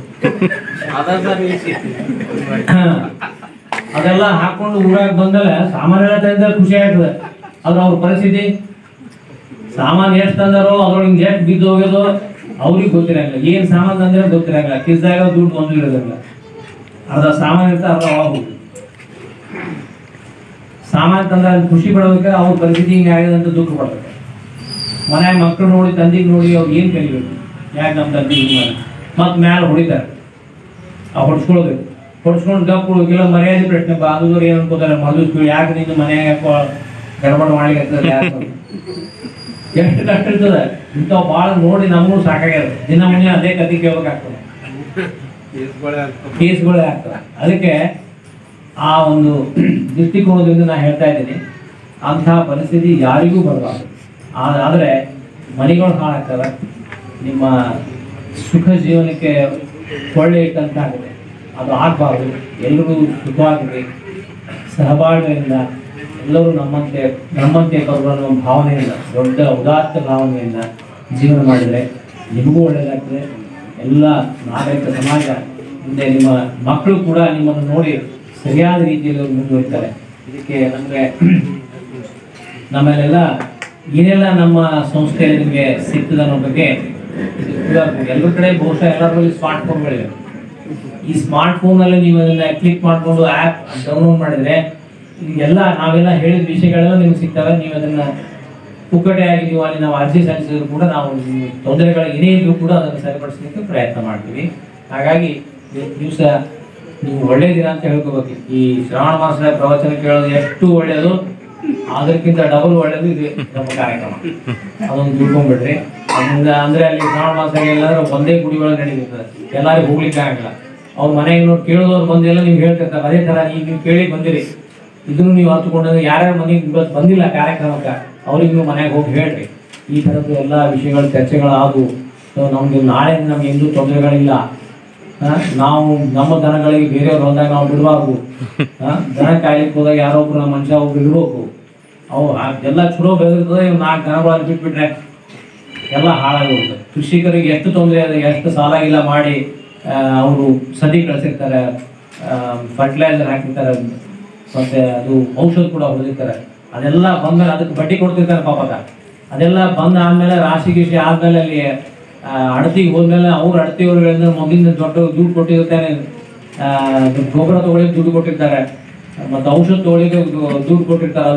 ಅದಕ್ಕೆ ಬಡ್ಡಿ ಗಿಡ್ಡಿ ಹಾಕಿ ಏನಂದರೆ ಅದು ದುಡ್ಡು ಮುರ್ಕೊಂಡು ಮಾರಾಟ ಮಾಡಿದ್ರೊಳಗೆ ಖರ್ಚು ಬಂದಿದ್ದ ದುಡ್ಡು ಮುರ್ಕೊಂಡು ಅದಕ್ಕೆ ಬರೋದೇ ಎಷ್ಟು, ಅದರೊಳಗೆ ಬಂದು ಎಲ್ಲ ನೀವು ಮನೆ ನಡೆಸಬೇಕಾಗ್ತದೆ. ಇಷ್ಟೆಲ್ಲ ಕಷ್ಟ ಇರ್ತದೆ. ನೀವು ಕೂಡ ಅಷ್ಟೇ ಪರಿಶ್ರಮ ಪಟ್ಟಿರ್ತೀರಿ, ಅದ್ರಿಗೆ ಸಂಶಯನೇ. ಸೊ ಇನ್ನು ಮುಂದೆ ನೀವು ಬೇರೆ ಬೇರೆ ಕೂತಿದ್ದೀರಿ. ಇನ್ನು ಮುಂದಿನ ಕಾರ್ಯಕ್ರಮದೊಳಗೆ ಮನೆಯಿಂದ ಅವ್ರವ್ರು ಇಬ್ಬರು ಗಂಡ ಹೆಂಡತಿ ಕಂಪಲ್ಸರಿ ಇಂಥ ಕಾರ್ಯಕ್ರಮ ಬರಬೇಕು, ಒಂದೇ ಕಡೆ ಕೊಡ್ಬೇಕು. ಈಗ ಬಹುಶಃ ಗಂಡಸರು ಅವ್ರವ್ರು ತಮ್ಮ ಮನೆಯೊಳಗೆ ಬಿಟ್ಟು ಬಂದಿದ್ದಾರೆ, ನೀವು ಅಷ್ಟು ಧೈರ್ಯದಿಂದ ಬಂದಿದ್ದೀರಿ. ನೀವೆಲ್ಲ ನಿಮ್ಮ ಗಂಡಸರಿಗೆ ಯಾರು ಬಂದಿಲ್ಲ ಅವ್ರಿಗೆ ಹೋಗಿ ಹೇಳ್ರಿ.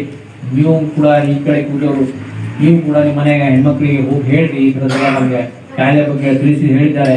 ನಾವು ಒಂದಾಗಿ ಸರಿಯಾಗಿ ತೊಂದರೆ ಒಬ್ಬೊಬ್ಬ ನಮ್ಮಿಂದ ತೊಂದರೆ ಆಗಲಾರ್ದಂತೆ ನಮಗೆ ತೊಂದರೆ ಆಗಲಾರ್ದಂತೆ ನೋಡಿಕೊಂಡು ನಾವು ಜೀವನ ಮಾಡೋಣ ಅಂತ ಹೇಳಿ ಮುಂದಿನ ನಿಮ್ಮ ಜೀವನ ಸುಗಮವಾಗಿರಲಿ ಅಂತ ಹೇಳಿ ದೇವರಿಗೆ ಪ್ರಾರ್ಥಿಸಿ, ಇವತ್ತಿನ ದಿವಸ ನನಗೆ ಬರಲಿಕ್ಕೆ ಆಹ್ವಾನ ಇಲ್ಲಾದ್ರೂ ದಿನ್ ಬುಲಾಯ ಮೆಹಮಾನ್ ಅಂತ ಬಂದರೂ ಕೂಡ ನನಗೆ ಅವಕಾಶ ಕೊಟ್ಟಿದ್ದಕ್ಕೆ ಸಂಘಟನೆಗೆ ವಿಶೇಷ ವಂದನೆಗಳು ಸತಿ ನನ್ನ ಆತ್ಮ.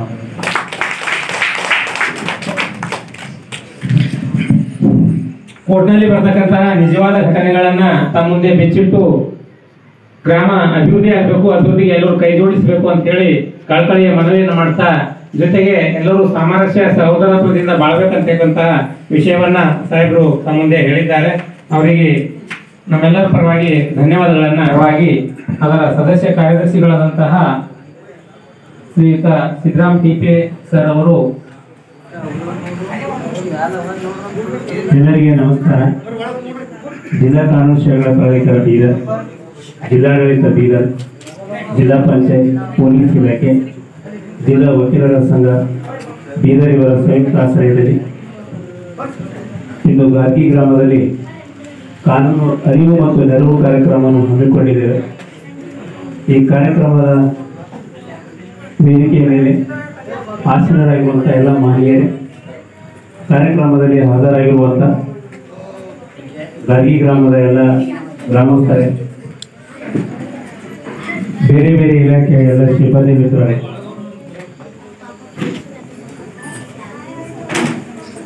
ನಿಮಗೆಲ್ಲ ಗೊತ್ತಿರುವ ಹಾಗೆ ನಾವು ದಿನಾಂಕ 2 ಅಕ್ಟೋಬರ್ದಿಂದ ನವೆಂಬರ್ 14ರವರೆಗೆ pan India awareness and outreach programme ಎನ್ನುವ ಹೆಸರಿನಲ್ಲಿ ಕಾನೂನು ಅರಿವು ಮತ್ತು ನೆರವು ಕಾರ್ಯಕ್ರಮಗಳನ್ನು ಗ್ರಾಮ ಪಂಚಾಯಿತಿಯ ಕೇಂದ್ರ ಸ್ಥಾನದಲ್ಲಿ ಹಮ್ಮಿಕೊಳ್ಳುತ್ತಾ ಬರ್ತಾ ಇದ್ದೀವಿ. ಇಲ್ಲಿವರೆಗೆ ಸುಮಾರು 23-24 ಹಳ್ಳಿಯಲ್ಲಿ ಈ ಕಾರ್ಯಕ್ರಮ ಆಗಿದೆ. ಈ ಒಂದು ಕಾರ್ಯಕ್ರಮದ ಮೂಲ ಉದ್ದೇಶ ಏನು ಅಂತ ಹೇಳಿದರೆ, ಕಾನೂನು ಸೇವೆಗಳ ಪ್ರಾಧಿಕಾರದ ಧ್ಯೇಯ ಉದ್ದೇಶಗಳನ್ನು ಜನರಿಗೆ ತಿಳಿಸುವುದು. ಅಂದರೆ ಕಾನೂನು ಸೇವೆಗಳ ಪ್ರಾಧಿಕಾರ ಮಾಡ್ತಕ್ಕಂಥ ಕೆಲಸ ಕಾರ್ಯಗಳು ಮತ್ತು ಯಾವ ಒಂದು ಆಶಯ ಇಟ್ಟುಕೊಂಡು ಆ ಕೆಲಸ ಕಾರ್ಯಗಳನ್ನು ಮಾಡಲಾಗುತ್ತಿದೆ ಅನ್ನುವ ಬಗ್ಗೆ ತಿಳಿಸಿಕೊಡುವುದೇ ಈ ಒಂದು ಕಾರ್ಯಕ್ರಮದ ಮೂಲ ಉದ್ದೇಶ ಆಗಿದೆ. ನಿಮಗೆಲ್ಲ ಗೊತ್ತಿದ್ದ ಹಾಗೆ ನಮ್ಮ ದೇಶಕ್ಕೆ ಸ್ವಾತಂತ್ರ್ಯ ಬಂದು 75 ವರ್ಷಗಳ ಆಗ್ತಾ ಇದೆ. 70 ವರ್ಷಗಳು ಆಗಿದ ಈ ಸಂದರ್ಭದಲ್ಲಿ ನಾವು ಆಜಾದಿಕ ಅಮೃತ್ ಮಹೋತ್ಸವವನ್ನು ಆಚರಣೆ ಮಾಡ್ತಾ ಇದ್ದೀವಿ. ಈ ಆಜಾದಿಕ ಅಮೃತ್ ಮಹೋತ್ಸವದ ಆಚರಣೆಯ ಅಂಗವಾಗಿ ಇಡೀ ದೇಶಾದ್ಯಂತ ಈ ಒಂದು ಕಾನೂನು ಅರಿವು ಮತ್ತು ನೆರವು ಕಾರ್ಯಕ್ರಮಗಳನ್ನು ಮಾಡಲಾಗುತ್ತಿದೆ. ಅದೇ ರೀತಿಯಲ್ಲಿ ನಾವು ಬೀದರ್ ಜಿಲ್ಲೆಯಲ್ಲಿ ಸಹಿತ ಕಳೆದ 2ನೇ ತಾರೀಕಿನಿಂದ ಸತತವಾಗಿ ಕಾರ್ಯಕ್ರಮವನ್ನು ಹಮ್ಮಿಕೊಳ್ತಾ ಬರ್ತಾ ಇದ್ದೀವಿ. ಜಿಲ್ಲಾ ಕಾನೂನು ಸೇವೆಗಳ ಪ್ರಾಧಿಕಾರ 3 ಮುಖ್ಯ ಕಾರ್ಯಗಳನ್ನು ನಿರ್ವಹಿಸುತ್ತದೆ.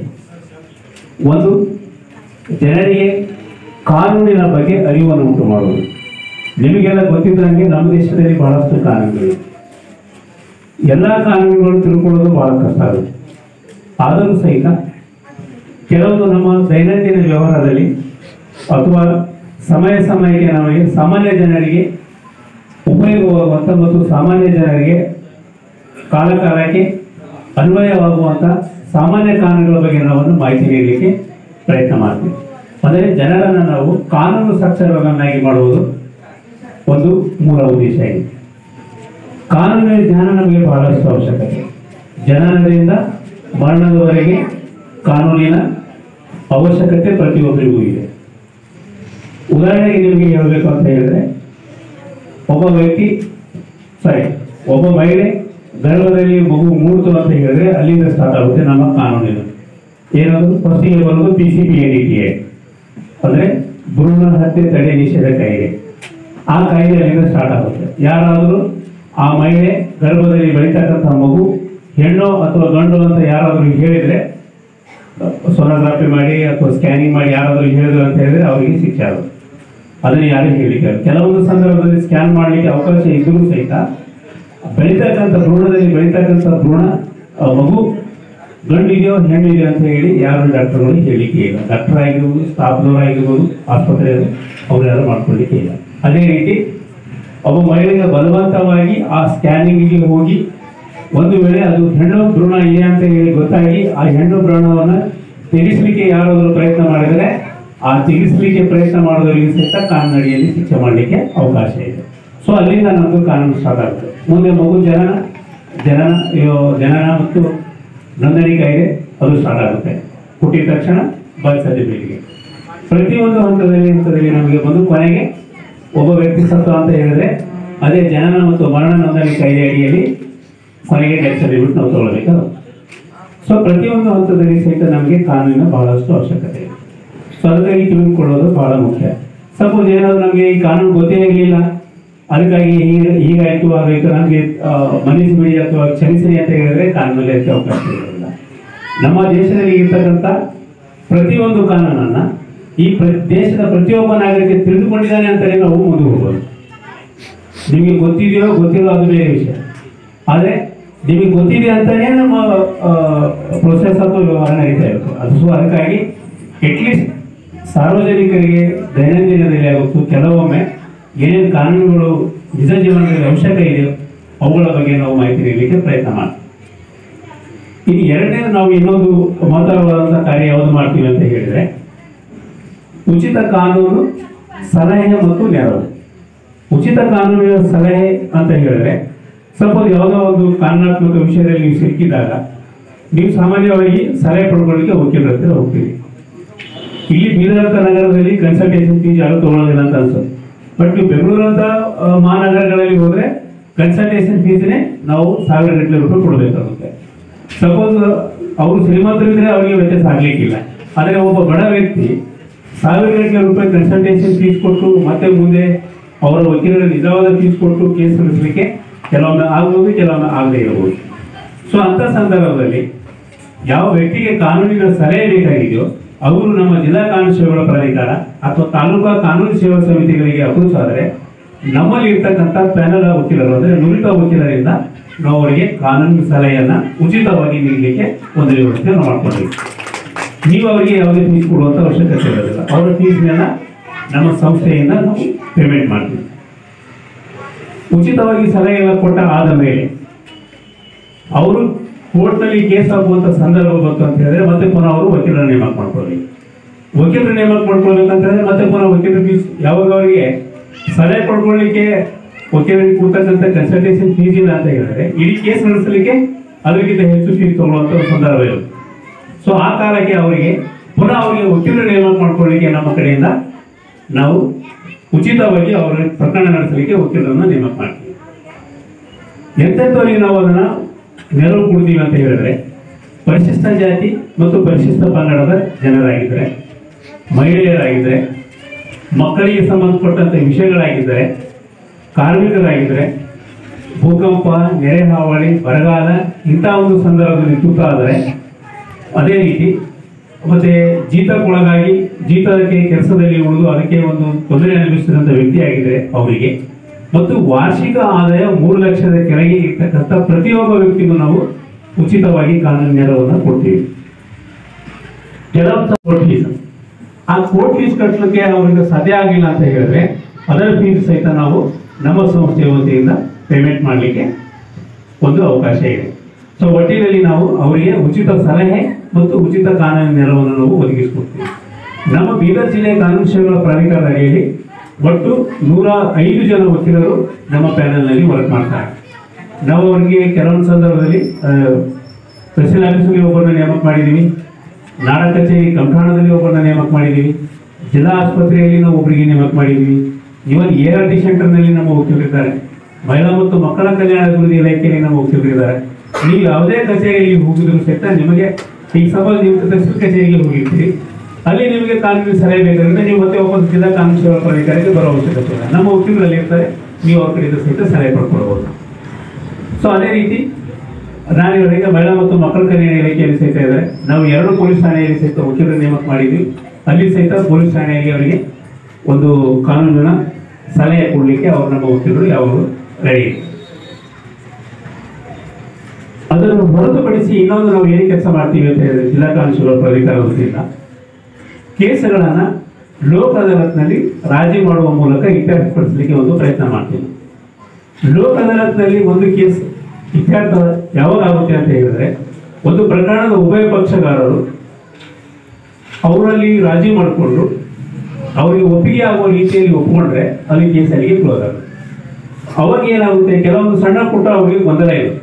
ಆ ಸಣ್ಣ ಪುಟ್ಟ ಗೊಂದಲಗಳನ್ನು ಬಗೆಹರಿಸಿ ಅವರಿಗೆ ಮನವರಿಕೆ ಆಗುವ ರೀತಿಯಲ್ಲಿ ನಾವು ಕಾನೂನು ವಿಷಯ ಆಗಿರ್ಬೋದು, ಅಥವಾ ಅವರ ಆ 2 ಜನ ಪಕ್ಷಗಾರರ ಮಧ್ಯದ ಸಂಬಂಧ ಇರ್ಬೋದು, ಅಥವಾ ಅವರ ರಿಲೇಷನ್, ಪ್ರತಿಯೊಂದು ವಿಷಯನ ಪರಿಗಣಿಸಿ ಈ ಒಂದು ಲೋಕ ಅದಾಲತ್ನಲ್ಲಿ ಪ್ರಕರಣ ರಾಜಿ ಮಾಡಿಕೊಳ್ಳೋಕೆ ಅವರಿಗೆ ಒಂದು ವ್ಯವಸ್ಥೆ ನಾವು ಮಾಡಿಕೊಡ್ತೀವಿ. ಆ ಸಂದರ್ಭದಲ್ಲಿ ಏನಾಗುತ್ತೆ ಅಂತ ಹೇಳಿ ಕೆಲವೊಂದು ವಿಷಯಗಳಲ್ಲಿ ಸಣ್ಣ ಸಣ್ಣ ಕಾರಣಕ್ಕಾಗಿ ವಿವಾದಗಳಾಗಿರುತ್ತೆ. ಅದನ್ನೇ ಇವ್ರ ಕಡೆಯಿಂದ ಒಂದು 4 ಜನ ಸಪೋರ್ಟ್ ಮಾಡಿ, ಅವ್ರ ಕಡೆಯಿಂದ ಒಂದು 4 ಜನ ನೀನು ಅವ್ರಿಗಿಂತ ಕಡಿಮೆ ಇಲ್ಲ, ಅವ್ರು ನಿನ್ನ ಏನ್ಕಿಂತ ಕಡಿಮೆ ಇಲ್ಲ ಅಂತ ಹೇಳಿ ದೊಡ್ಡದು ಮಾಡಿ ಕೋರ್ಟ್ ಕಚೇರಿಗೆಲ್ಲ ಹೋದಂತ ಅವರು ಬಹಳಷ್ಟು ಸಂದರ್ಭ ಮತ್ತು ಉದಾಹರಣೆಗಳು ನಾವು ನೋಡ್ತೀವಿ. ಸೊ ಅವನ್ನೆಲ್ಲ ಬಗೆಹರಿಸಲಿಕ್ಕೆ ಮತ್ತೆ ಅವರ ಮೊದಲಿನ ತರ ರಿಲೇಷನ್ ಮುಂದುವರಿಸಲಿಕ್ಕೆ, ಅವರ ಬಾಂಧವ್ಯ ಮುಂದುವರಿಸಲಿಕ್ಕೆ ನಾವು ಮನವರಿಕೆ ಮಾಡಿ ಮತ್ತು ಅವರಿಗೆ ಕನ್ವಿನ್ಸ್ ಮಾಡಿ ಕೇಸನ್ನು ಲೋಕ ಅದಾಲತ್ನಲ್ಲಿ ಸೆಟಲ್ಮೆಂಟ್ ಮಾಡಲಿಕ್ಕೆ ಪ್ರಯತ್ನ ಮಾಡಿ. ಸಪೋಸ್ ಯಾವುದೇ ಒಂದು ಪ್ರಕರಣ ಲೋಕ ಅದಾಲತ್ನಲ್ಲಿ ರಾಜಿ ಆಯಿತು ಅಂತ ಹೇಳಿದ್ರೆ ಏನೆಲ್ಲ ಲಾಭ ಇದೆ ಅಂತ ನೋಡ್ಕೊಳ್ಳಿ. ಆ ಕೇಸ್ ರಾಜಿ ಆದರೆ ಅದು ಸಾಮಾನ್ಯ ಕೋರ್ಟ್ನಲ್ಲಿ ಡಿಗ್ರಿ ಆದರೆ ಅದರ ಟ್ರಯಲ್ ಆಗಿ ವಿಚಾರಣೆ ಮುಗಿದು ಏನು ಜಜ್ಮೆಂಟ್ ಆಗಿ ಡಿಗ್ರಿ ಆಗುತ್ತೋ ಅಷ್ಟೇ ಮಹತ್ವವನ್ನು ಸಹಿತ ಈ ಲೋಕ ಅದಾಲತ್ನಲ್ಲಿ ಪಾಸ್ ಮಾಡಿದಂಥ ಅವಳಿಕೆಗಳು ಯಾವುದೇ ವ್ಯತ್ಯಾಸ ಇರೋದಿಲ್ಲ. ಈಗ ಸಾಮಾನ್ಯವಾಗಿ ನಿಮಗೆಲ್ಲ ಗೊತ್ತೇ ಇದೆ, ಸಪೋಸ್ ಅದು ಸಿವಿಲ್ ಜಡ್ಜ್ ಜುನಿಯರ್ ಡಿವಿಷನ್ ಕೋರ್ಟ್ನಲ್ಲಿ ಕೇಸ್ ಆಗಿ ಡಿಗ್ರಿ ಆಗಿತ್ತು ಅಂತ ಹೇಳಿದ್ರೆ ಅದನ್ನೇ ಆ ಜಜ್ಮೆಂಟ್ ಅನ್ನ ನಮ್ಮ ವಿರುದ್ಧ ಆಗಿದೆ ಅಥವಾ ನಮ್ಮ ಪರವಾಗಿ ಆಗಿಲ್ಲ ಅಂತ ಹೇಳಿ ಯಾವ ವ್ಯಕ್ತಿ ಭಾವಿಸ್ತಾರೆ ಅವರು ಮೇಲ್ಮನವಿ ಮಾಡಲಿಕ್ಕೆ ಅವಕಾಶ ಇರುತ್ತೆ. ಅದು ಸೀನಿಯರ್ ಡಿವಿಷನ್ ಕೋರ್ಟ್ ಇರುತ್ತೆ.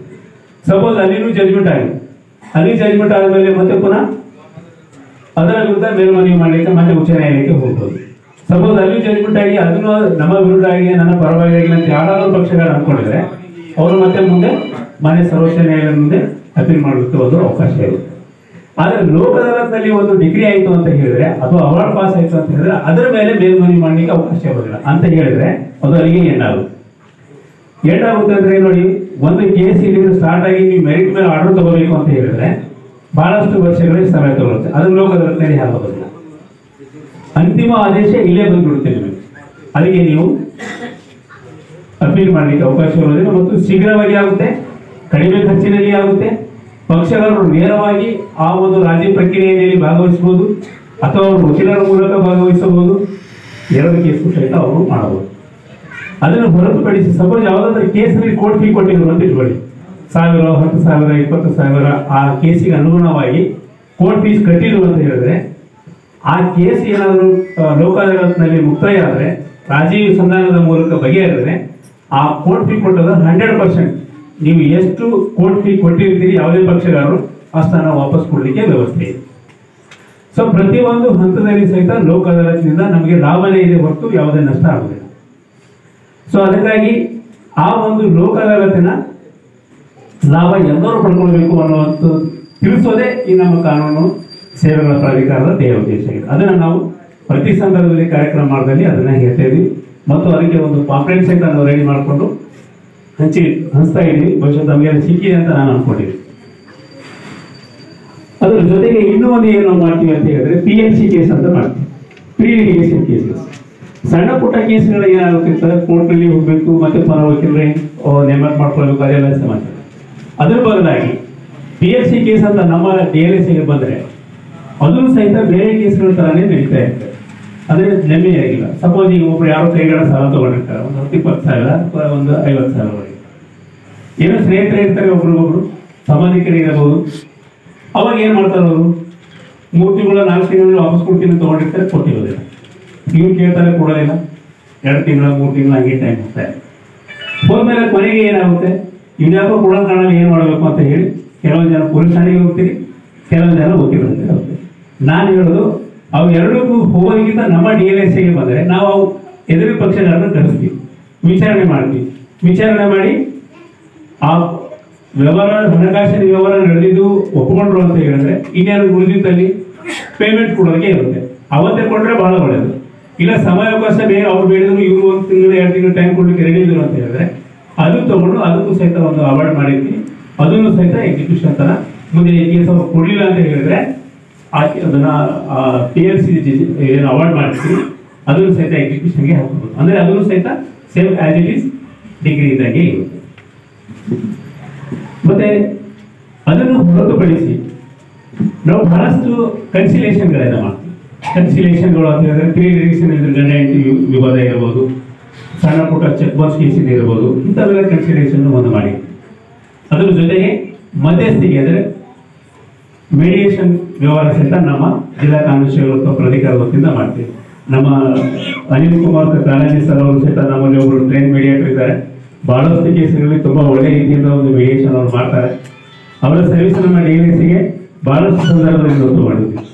ಅದ್ರ ಜೊತೆಗೆ ಅವರ ಸರ್ವಿಸ್ ನಾವು ಇನ್ನೊಂದು ಕಡೆ ತಗೊಳ್ತಾ ಇದ್ದೀವಿ. ಯಾವುದಂದ್ರೆ ಎಲ್ಲಾದ್ರೂ ನಾವು ಸೆಮಿನಾರ್ ಅಥವಾ ವರ್ಕ್ಶಾಪ್ ತರ ಮಾಡಿದ್ವಿ ಅಂದ್ರೆ ನಮ್ಮ ಫಸ್ಟ್ ಉಪನ್ಯಾಸಕರು ಅವರೇ ಇರ್ತಾರೆ. ಅವರ ಒಂದು ಸರ್ವಿಸ್ ಯಾವಾಗಲೂ ತಗೊಳ್ತಾ ಇರ್ತೀವಿ. ಅವ್ರು ಇದೇ ಊರವ್ರು ಇದ್ದಾರೆ, ನೀವು ಸಹಿತ ಅವ್ರ ಸರ್ವಿಸ್ ತಗೊಳ್ಳಿ ಅಂತ ಈ ಸಂದರ್ಭ ಹೇಳಲಿಕ್ಕೆ ಬಯಸ್ತಾ ಇದ್ದೀವಿ. ಅಲ್ಲಿ ಮೀಡಿಯೇಷನ್ ಸಹಿತ ಮಾಡ್ತೀವಿ. ಮೀಡಿಯೇಷನ್ ಮಾಡಿ ಆ 2 ಜನರು ರಾಜಿ ಆಗ್ಲಿಕ್ಕೆ ಏನೇನು ವಿಷಯಗಳಿದೆ, ಈ ಪಕ್ಷಗಾರರು ಕೇಳೋದು, ಆ ಪಕ್ಷಗಾರರು ಕೇಳೋದು, ಮತ್ತು ಅದಕ್ಕೆ ಯಾವುದು ಸೂಕ್ತ ಆಗುತ್ತೆ ಅಂತ ಹೇಳಿ ಅವರು ಮನವರಿಕೆ ಮಾಡ್ತಾರೆ. ಸೂಕ್ತ ಆಗಿದ್ದು ಅವ್ರು ಒಪ್ಕೊಂಡ್ರು ಅಂತ ಹೇಳಿದ್ರೆ ಕೇಸರಿಗೆ ಮುಗಿದೋಗುತ್ತೆ. ಮಧ್ಯಸ್ಥಿಕೆ ಕೇಂದ್ರದ ಇನ್ನೊಂದು ಸ್ಪೆಷಾಲಿಟಿ ಏನಂತ ಇರುತ್ತೆ ಅಂತ ಹೇಳಿದ್ರೆ ಅವರು ಥರ್ಡ್ ಪರ್ಸನ್ ಇರ್ತಾರೆ, ನ್ಯೂಟ್ರಲ್. ಅವರು ಈ ಕೇಸಿನ ಈ ಪಕ್ಷಗಳಿಗೆ ಸಂಬಂಧ ಇಲ್ಲ, ಆ ಪಕ್ಷಗಳಿಗೆ ಸಂಬಂಧ ಇರೋದಿಲ್ಲ. ಮತ್ತು ಎಲ್ಲ ಬಹಳ ಶಾಂತ ರೀತಿಯಿಂದ ಅವರಿಗೆ ಕನ್ವಿನ್ಸ್ ಮಾಡಿರ್ತಾರೆ. ನಮಗೆ ಮೀಡಿಯೇಷನ್ ಟ್ರೈನಿಂಗ್ ಒಬ್ರು ಮೇಡಮ್ ಅವರು ಬಹಳ ಚೆನ್ನಾಗಿ ಹೇಳ್ತಾರೆ. ಏನಂತ ಹೇಳಿದ್ರೆ ಕೇಸ್ನಲ್ಲಿ ಹೇಳೋ ವಿಷಯಗಳು ಬೇರೆನೇ ಇರುತ್ತೆ, ಮೀಡಿಯೇಷನ್ ಅಲ್ಲಿ ಬಂದಾಗ ಹೇಳೋ ವಿಷಯಗಳು ಬಹಳಷ್ಟು ಬೇರೆ ಇರ್ತದೆ ಅಂತ ಹೇಳಿ ಅವರು ಬಹಳ ಸಾರಿ ಅದನ್ನ ಎಕ್ಸಾಂಪಲ್ ಕೊಡ್ತಿದ್ರು. ಏನಂತ ಹೇಳಿದ್ರೆ ಒಬ್ಬ ಗಂಡ ಹೆಂಡತಿಗೆ ಹುಡಿದಾನೆ ಅಂತ ಹೇಳಿ ಕೇಸ್ ಆಗಿರುತ್ತೆ. ಕರೆಕ್ಟ್ ಇದೆ, ಗಂಡ ಹೆಂಡತಿಗೆ ಹುಡ್ದ, ಯಾಕೆ ಹುಡ್ದಂತ ಯಾರು ಹೇಳೋದಿಲ್ಲ. ಅದು ಹೇಳಿರೋದು ಹೇಳಿರ್ತಾರೆ, ಅದು ಬೇರೆ ರೀತಿಯಿಂದ ಹೇಳಿರ್ತಾರೆ. ಯಾಕೆ ಹುಡ್ದ, ಕುಡಿದು ಬಂದು ಹುಡ್ದ. ಬಹಳಷ್ಟು ಕೇಸ್ಗಳಲ್ಲಿ ಆಗೋದಾದ್ರೆ ಸಂಘವನ್ನ ಬಹಳಷ್ಟು ಬಂದಿರ್ತಾವೆ. ಅವ್ರು ಹೇಳೋದು ಅಂತ ಸಂದರ್ಭವನ್ನು ಇದ್ದಿರೋದಿಲ್ಲ ಅಂತ ಹೇಳಿದ್ರೆ, ಮತ್ತು ಬೇರೆ ಬೇರೆ ಸಂದರ್ಭಗಳು ಜಗಳ ಆದಾಗ ಅದು ನಾನು ಅಡಿಗೆ ಮಾಡಿಲ್ಲ ಅದಕ್ಕಾಗಿ ಜಗಳ ಆಯ್ತು ಅಂತ ಯಾರು ಹೇಳೋದಿಲ್ಲ. ಬೇರೆ ಅಂದ್ರೆ ಪ್ರೊಜೆಕ್ಟರ್ ಕೇಸ್ ಬೇರೆ ಇರುತ್ತೆ. ಸೊ ಅದನ್ನೆಲ್ಲ ಇಲ್ಲಿ ಮೀಡಿಯೇಷನ್ ಹೇಳ್ತಾರೆ, ಕೋರ್ಟ್ನಲ್ಲಿ ಯಾರು ಹೇಳೋದಿಲ್ಲ. ಸೊ ಅದಕ್ಕಾಗಿ ಏನೇನು ವಿಷಯ ನಿಜವಾದ ವಿವಾದ ಏನಿದೆ ಅಂತ ಹೇಳಿ ಫೈಂಡ್ ಔಟ್ ಮಾಡಿ, ನಿಜವಾದ ವಿವಾದ ಹೊರಗೆ ಬಂತು ಅಂತ ಹೇಳಿದ್ರೆ ಅದಕ್ಕೆ ಒಂದು ಒಳ್ಳೆಯ ಸೊಲ್ಯೂಷನ್ ಮೀಡಿಯೇಟರ್ಸ್ ಕೊಡ್ತಾರೆ. ಆ ನಿಜವಾದ ವಿವಾದ ಹೊರ ತೆಗೆದೇ ಅವರ ಒಂದು ಟ್ರೈನಿಂಗು ಮತ್ತು ಅವರ ಒಂದು ಕೌಶಲ್ಯತೆ ಇರುತ್ತೆ. ಸೊ ಬಹಳಷ್ಟು ಕೇಸುಗಳಲ್ಲಿ ನಿಜವಾದ ವಿವಾದಗಳನ್ನು ಹೊರತೆಗೆದು ಅದಕ್ಕೆ ಸೂಕ್ತವಾದ ರೀತಿಯಲ್ಲಿ ಪರಿಹಾರ ನೀಡಲಿಕ್ಕೆ ನಮ್ಮ ಮೀಡಿಯೇಷನ್ ಶಾಖೆಯಿಂದ ಒಂದು ಪ್ರಯತ್ನ ಮಾಡಿ.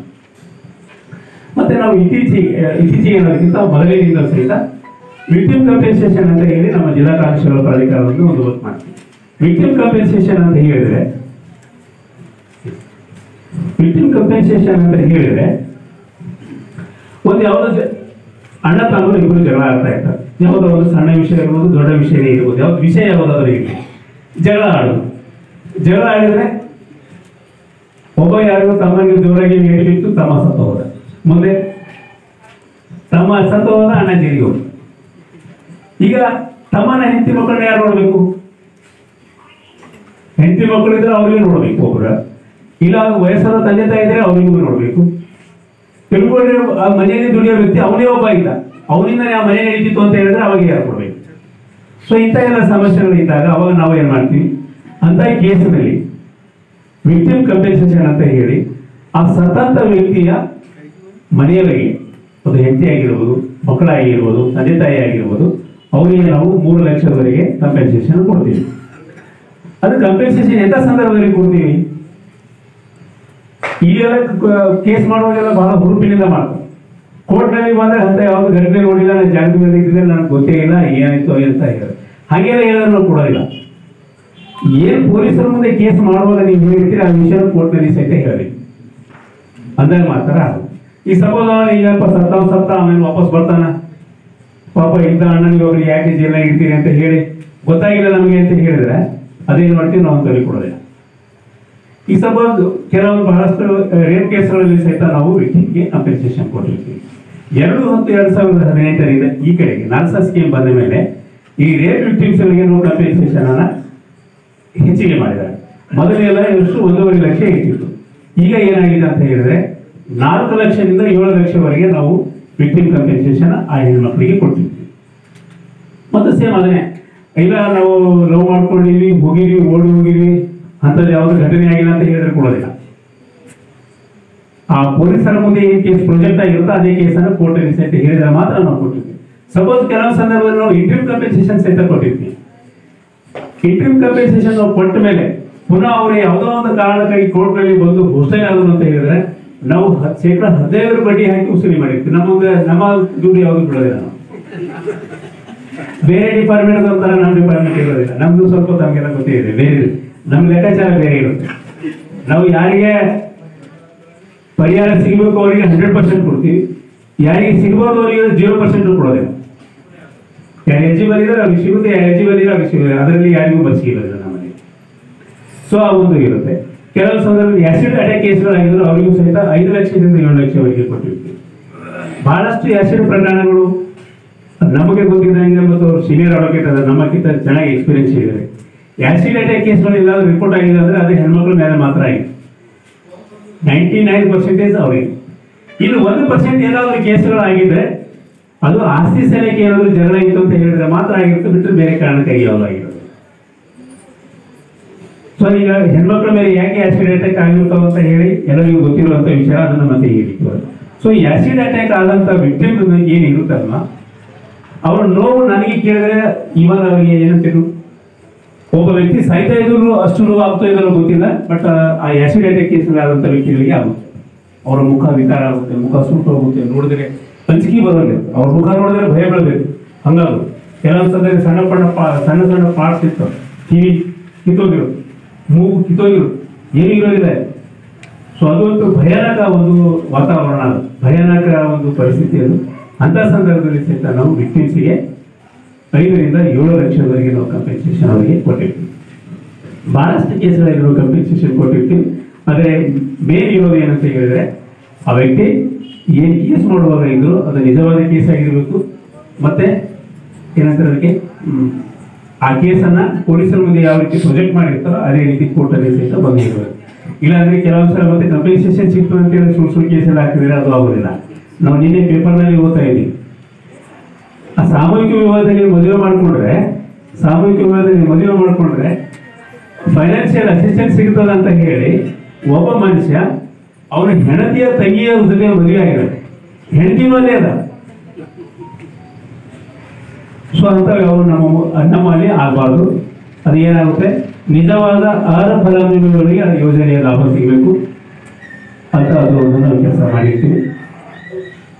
ಅದರ ಜೊತೆಗೆ ಬೇರೆ ಯಾವುದಾದ್ರೂ ಆಫೀಸ್ನಲ್ಲಿ ಯಾವ ವ್ಯಕ್ತಿ ಅರ್ಹ ಫಲಾನುಭವಿ ಇರ್ತಾನೆ ಅಥವಾ ಯಾರ್ದು ಒಂದು ನಿಜವಾದ ಜನರಲ್ ಕೇಸ್ ಇರುತ್ತೆ, ಅಂತ ಕೇಸ್ಗಳಿಗೆ ಇಲಾಖೆ ವತಿಯಿಂದ ಯಾವುದಾದ್ರೂ ಕೆಲಸ ಆಗಿಲ್ಲ ಅಂತ ಹೇಳಿದ್ರೆ ಅವರಿಗೂ ಸಹಿತ ಸಂಬಂಧಪಟ್ಟ ಇಲಾಖೆಯವರಿಗೆ ಸಹಿತ ನಾವು ಕರೆದು ಅವರಿಗೆ ಆ ಕೆಲಸ ಕಾನೂನಿನ ಚೌಕಟ್ಟಿನಲ್ಲಿ ಬರ್ತಿತ್ತು ಅಂತ ಹೇಳಿದ್ರೆ ಮಾಡಿಕೊಡ್ಬೇಕು ಅಂತ ಹೇಳಿ ನಾವು ಸೂಚನೆ ಕೊಟ್ಟಿರ್ತೀವಿ. ನಾವು ಬಹಳಷ್ಟು ತಹಸೀಲ್ ಆಫೀಸ್ ಕೇಸ್ಗಳು ನಮ್ಮ ಹತ್ರ ಬರ್ತವೆ, ಬೇರೆ ಬೇರೆ ಡಿಪಾರ್ಟ್ಮೆಂಟ್ ಕೇಸ್ಗಳು ಸಹಿತ ನಮ್ಮ ಹತ್ರ ಬರ್ತವೆ. ಅಂತ ಎಲ್ಲ ಸಂದರ್ಭಗಳಲ್ಲಿ ಸಹಿತ ನಾವು ಅವರಿಗೆ ಕರೆದು ಅವರಿಗೆ ವಿಷಯ ತಿಳಿಸಿ ಕಾನೂನಿನ ಚೌಕಟ್ಟಿನಲ್ಲಿ ಬರ್ತಿತ್ತು ಮತ್ತು ಈ ಮನುಷ್ಯ ಎಲಿಜಿಬಲ್ ಇದ್ದ ಅಂತ ಹೇಳಿದ್ರೆ ಅದನ್ನು ಮಾಡಿಕೊಡ್ಬೇಕು ಅಂತ ಹೇಳಿ ನಾವು ಡೈರೆಕ್ಷನ್ ಸಹಿತ ಕೊಟ್ಟಿರ್ತೀವಿ. ಅದರ ಜೊತೆಗೆ ಹಿರಿಯ ನಾಗರಿಕರಿಗೆ ಸಹಿತ ನಾವು ಉಚಿತವಾಗಿ ಸಲಹೆ ಕೊಡ್ತೀವಿ. ಪ್ರತಿಯೊಂದು ಹಂತದಲ್ಲಿ ಈಗ ನಾವು 2ನೇ ತಾರೀಕಿನಿಂದ ಕಾರ್ಯಕ್ರಮ ಮಾಡಿದ್ದು ನೋಡಿದ್ರೆ ನಾವು ಈ 11 ಕ್ಯಾಟಗರಿಗೆ ಅನ್ಆರ್ಗನೈಸ್ಡ್ ಸೆಕ್ಟರ್ ಲೇಬರ್ಸ್ ಏನೇ ಹೇಳ್ತೀವಿ, ಅದು ಕ್ಷೌರಿಕರಾಗಿರ್ಬೋದು, ಆಮೇಲೆ ಮಡಿವಾಳರಾಗಿರ್ಬೋದು, ಮತ್ತೆ ದರ್ಜಿಗಳು, ಅವರಿಗೂ ಸಹಿತ ನಾವೆಲ್ಲ ಕಾರ್ಯಕ್ರಮ ಮಾಡಿದ್ವಿ. ಅದರ ಜೊತೆಗೆ ಟ್ರಾನ್ಸ್ಜೆಂಡರ್ಸ್ಗಳಿಗೆ ಸಹಿತ ಕಾರ್ಯಕ್ರಮ ಮಾಡಿದ್ವಿ. ಅದರ ಜೊತೆಗೆ ವುಮೆನ್ ಸೆಕ್ಸ್ ವರ್ಕರ್ಸ್ ಅವರಿಗೆ ಸಹಿತ ನಾವು ಕಾನೂನು ಅರಿವು ಕಾರ್ಯಕ್ರಮವನ್ನು ಮಾಡಿದ್ವಿ. ಪ್ರತಿಯೊಂದು ಹಂತದಲ್ಲಿ ಸಮುದಾಯದ ಕಟ್ಟಕಡೆಯ ವ್ಯಕ್ತಿಗೂ ಸಹಿತ ಈ ಒಂದು ನಮ್ಮ ಜಿಲ್ಲಾ ಕಾನೂನು ಸೇವಕ ಪ್ರಾಧಿಕಾರದ ಒಂದು ಅನುಕೂಲತೆ ಅವರಿಗೆಲ್ಲ ತಲುಪುವ ನಿಟ್ಟಿನಲ್ಲಿ ನಾವು ಕಾರ್ಯನಿರ್ವಹಿಸ್ತಾ ಇದ್ದೀವಿ. ಅದಕ್ಕಾಗಿ ಈ ತಮ್ಮ ಊರಿನ ಜನರು ಸಹಿತ ಈ ಒಂದು ಕಾರ್ಯಕ್ರಮದ ಲಾಭ ಪಡ್ಕೊಳ್ಬೇಕು ಅಂತ ಹೇಳಿ ಕೋರುತ್ತಾ ಮತ್ತು ಎಲ್ಲರಿಗೂ ಒಳ್ಳೆಯದಾಗಲಿ ಎಂದು ಹಾರೈಸಿ ಈ ಒಂದು ಕಾರ್ಯಕ್ರಮ ನನಗೆ ಆಹ್ವಾನಿಸಿ ಮಾತನಾಡುವ ಅವಕಾಶ ಮಾಡಿಕೊಟ್ಟಂತ ಎಲ್ಲರಿಗೂ ವಂದಿಸಿ ನಾನು 2 ಮಾತು ಮುಗಿಸ್ತೇನೆ. ಜೈ ಹಿಂದ್, ಜೈ ಕನ್ನಡ.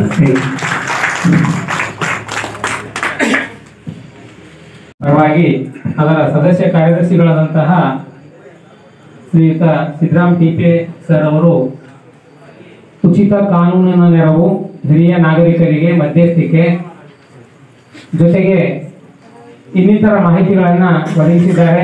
ನಮ್ಮ ಗ್ರಾಮ ಪರವಾಗಿ ಪಂಚಾಯತ್ ಪರವಾಗಿ ಸರ್ ಅವರಿಗೆ ಧನ್ಯವಾದಗಳನ್ನು ಹೇಳುತ್ತಾ ಇವಾಗ ವೇದಿಕೆ ಶ್ರೀ ಅನಿಲ್ ಕುಮಾರ್ ಕರಂಜಿ ಹಿರಿಯ ವಕೀಲರು ಬೀದರ್ ಇವರು ತಮ್ಮನ್ನ ಉದ್ದೇಶಿಸಿ ಮಾತನಾಡ್ತಾರೆ. ವಿಷಯ ಏನಂದ್ರೆ ನಗರಾಭಿವೃದ್ಧಿ ಪ್ರಾಧಿಕಾರದ ಕಾಯ್ದೆ.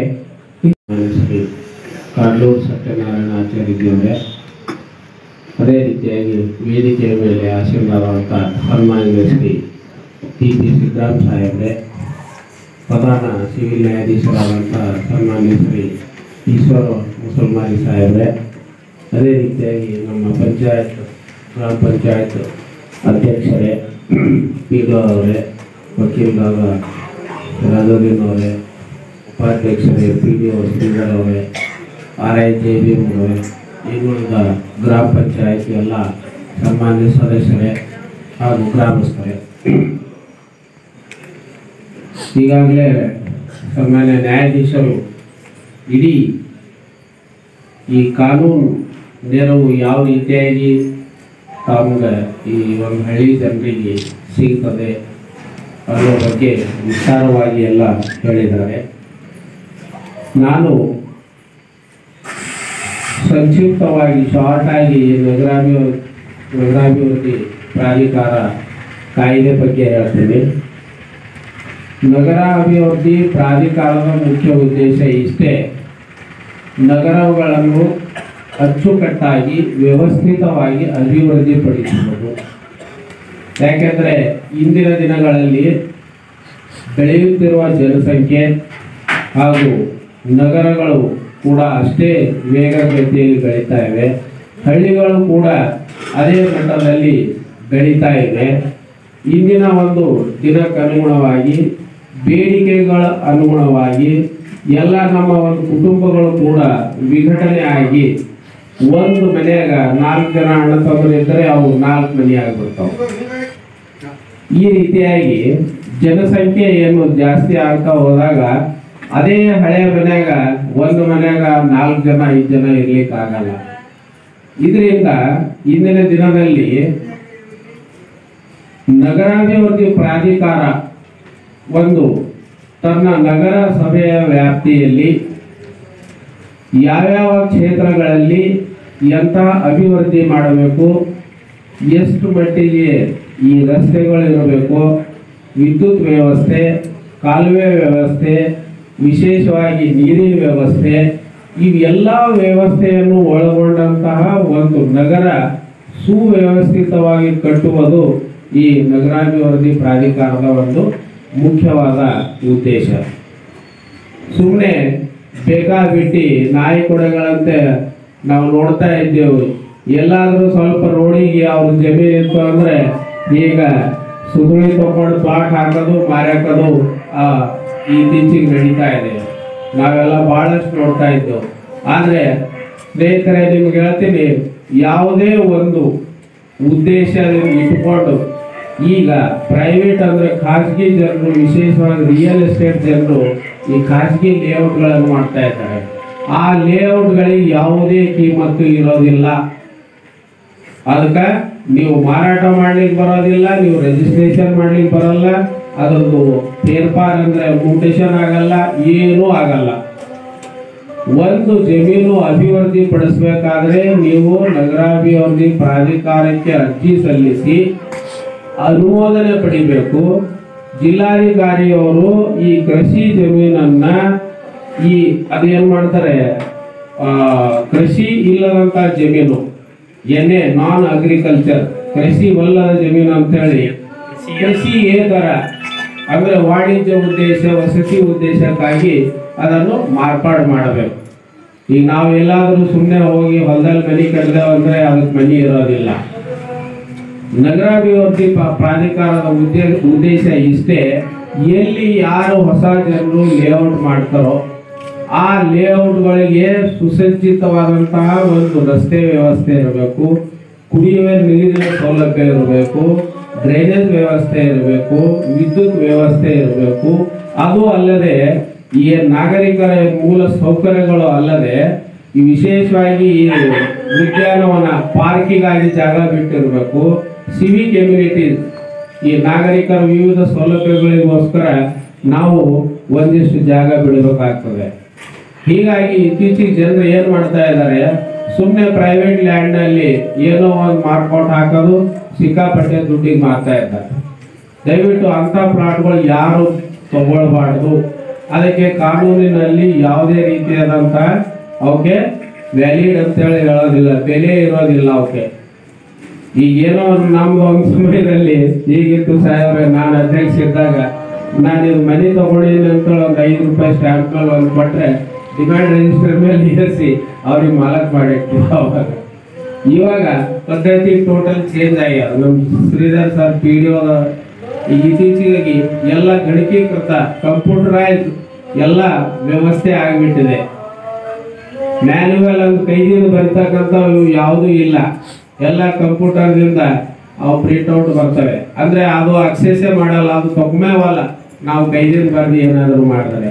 ಯಾಕೆಂದರೆ ಇವತ್ತು ನಾವು ಒಂದು ಪ್ಲಾಟ್ ರಿಜಿಸ್ಟ್ರೇಷನ್ ಮಾಡಬೇಕಾದ್ರೆ ಅದು ಏನೇ ಆಗಿದ್ದಿರ್ಬೇಕು, ನಾನ್ ಅಗ್ರಿಕಲ್ಚರ್ ಲೇಔಟ್ ಇದ್ದಿದ್ದಿರ್ಬೇಕು, ಸರ್ಕಾರದಿಂದ ಬೂಡಾದಿಂದ ಅನುಮೋದನೆ, ನಗರಾಭಿವೃದ್ಧಿ ಪ್ರಾಧಿಕಾರದಿಂದ ಅನುಮೋದನೆ ಪಡೆದಿದ್ದಿರ್ಬೇಕು, CMC ಅಥವಾ ನಾವು ಅದರಲ್ಲಿ ಮ್ಯೂಟೇಷನ್ ಅಂದರೆ ಫೇರ್ಫಾರ್ ಮಾಡ್ಕೊಳ್ಬೇಕು. ಇಷ್ಟೆಲ್ಲ ಆದ ನಂತರನೇ ನಾವು ಆಗ ಕರೆಕ್ಟ್ ಮಾಲೀಕ ಆಗ್ತೇವೆ. ಈಗ ಹಳೆಯ ಪದ್ಧತಿ ಪ್ರಕಾರ ನಾನು ಹೇಳೋದಲ್ಲ, ಸುಮ್ಮನೆ ಒಂದು ಬಾಂಡ್ ಪೇಪರ್ ಮೇಲೆ ಏನೋ ಬರ್ಕೊಟ್ರು, ಅದು ಪಂಚಾಯತ್ ತಂದು ಕೊಟ್ಟು ಆ ಕಾಯ್ದೆ ಹೋಯ್ತು. ಅದು ಕಾಯ್ದೆ ಮೊದಲು ಇದ್ದಿಲ್ಲ, ಆದರೆ ಸುಮ್ಮನೆ ಆಗೋ ನಡೀತಿತ್ತು.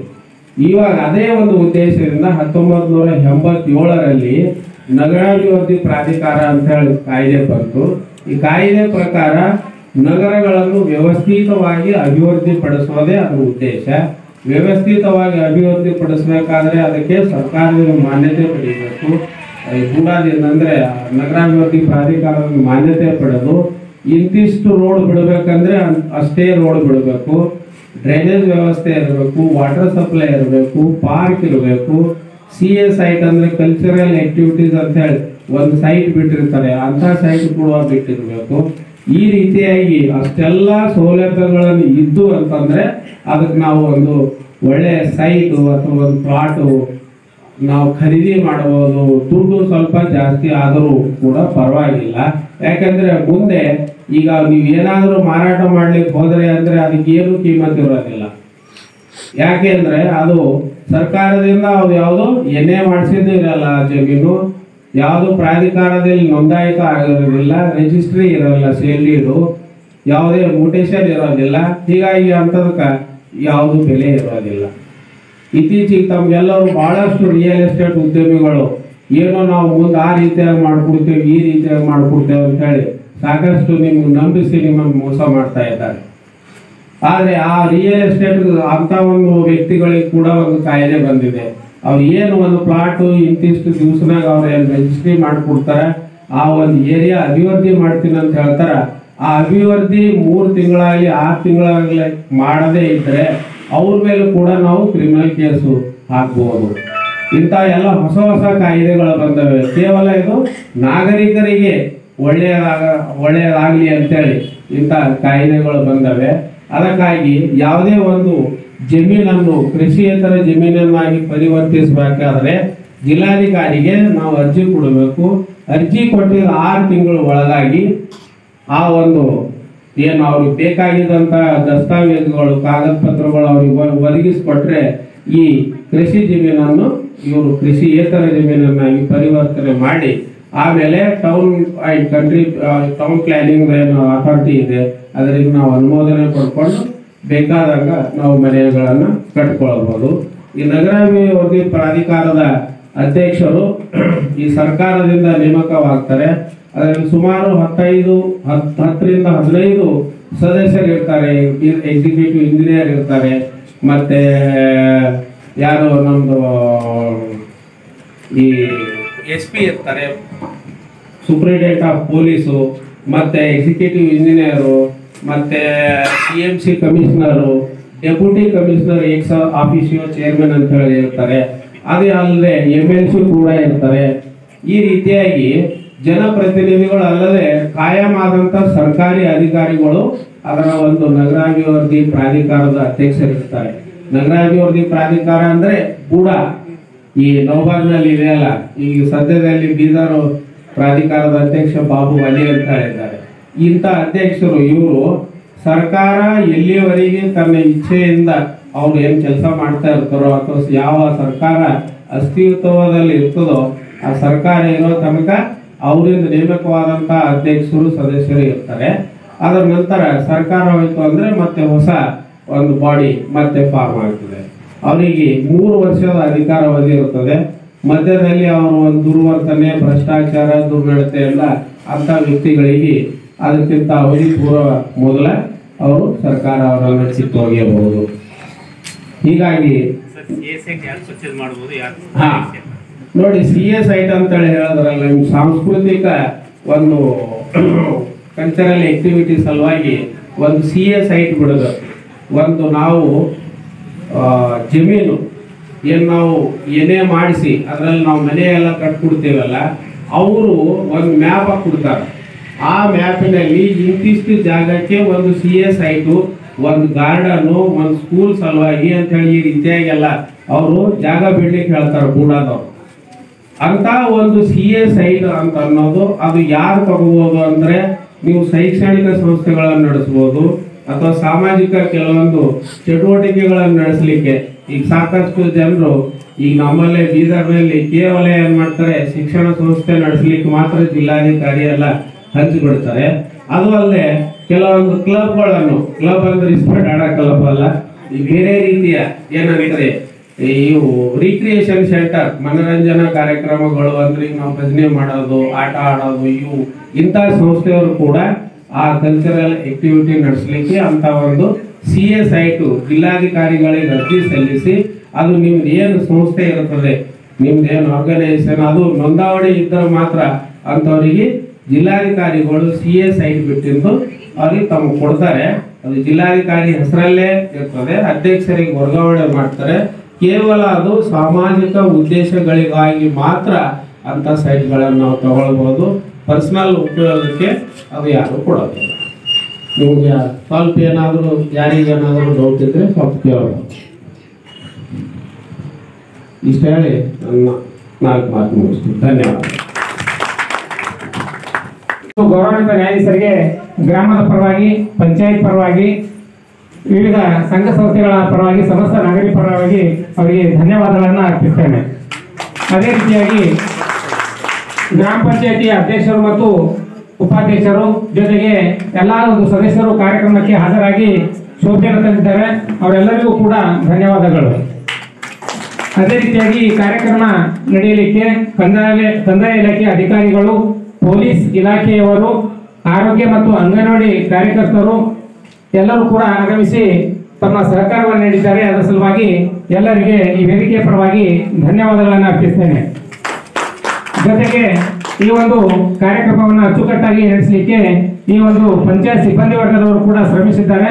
ಅವರೆಲ್ಲರಿಗೂ ಕೂಡ ಧನ್ಯವಾದಗಳನ್ನು ಅರ್ಪಿಸಿ ಈ ಒಂದು ಕಾರ್ಯಕ್ರಮವನ್ನು ಮುಕ್ತಾಯಗೊಳಿಸುತ್ತೇವೆ. ಧನ್ಯವಾದಗಳು.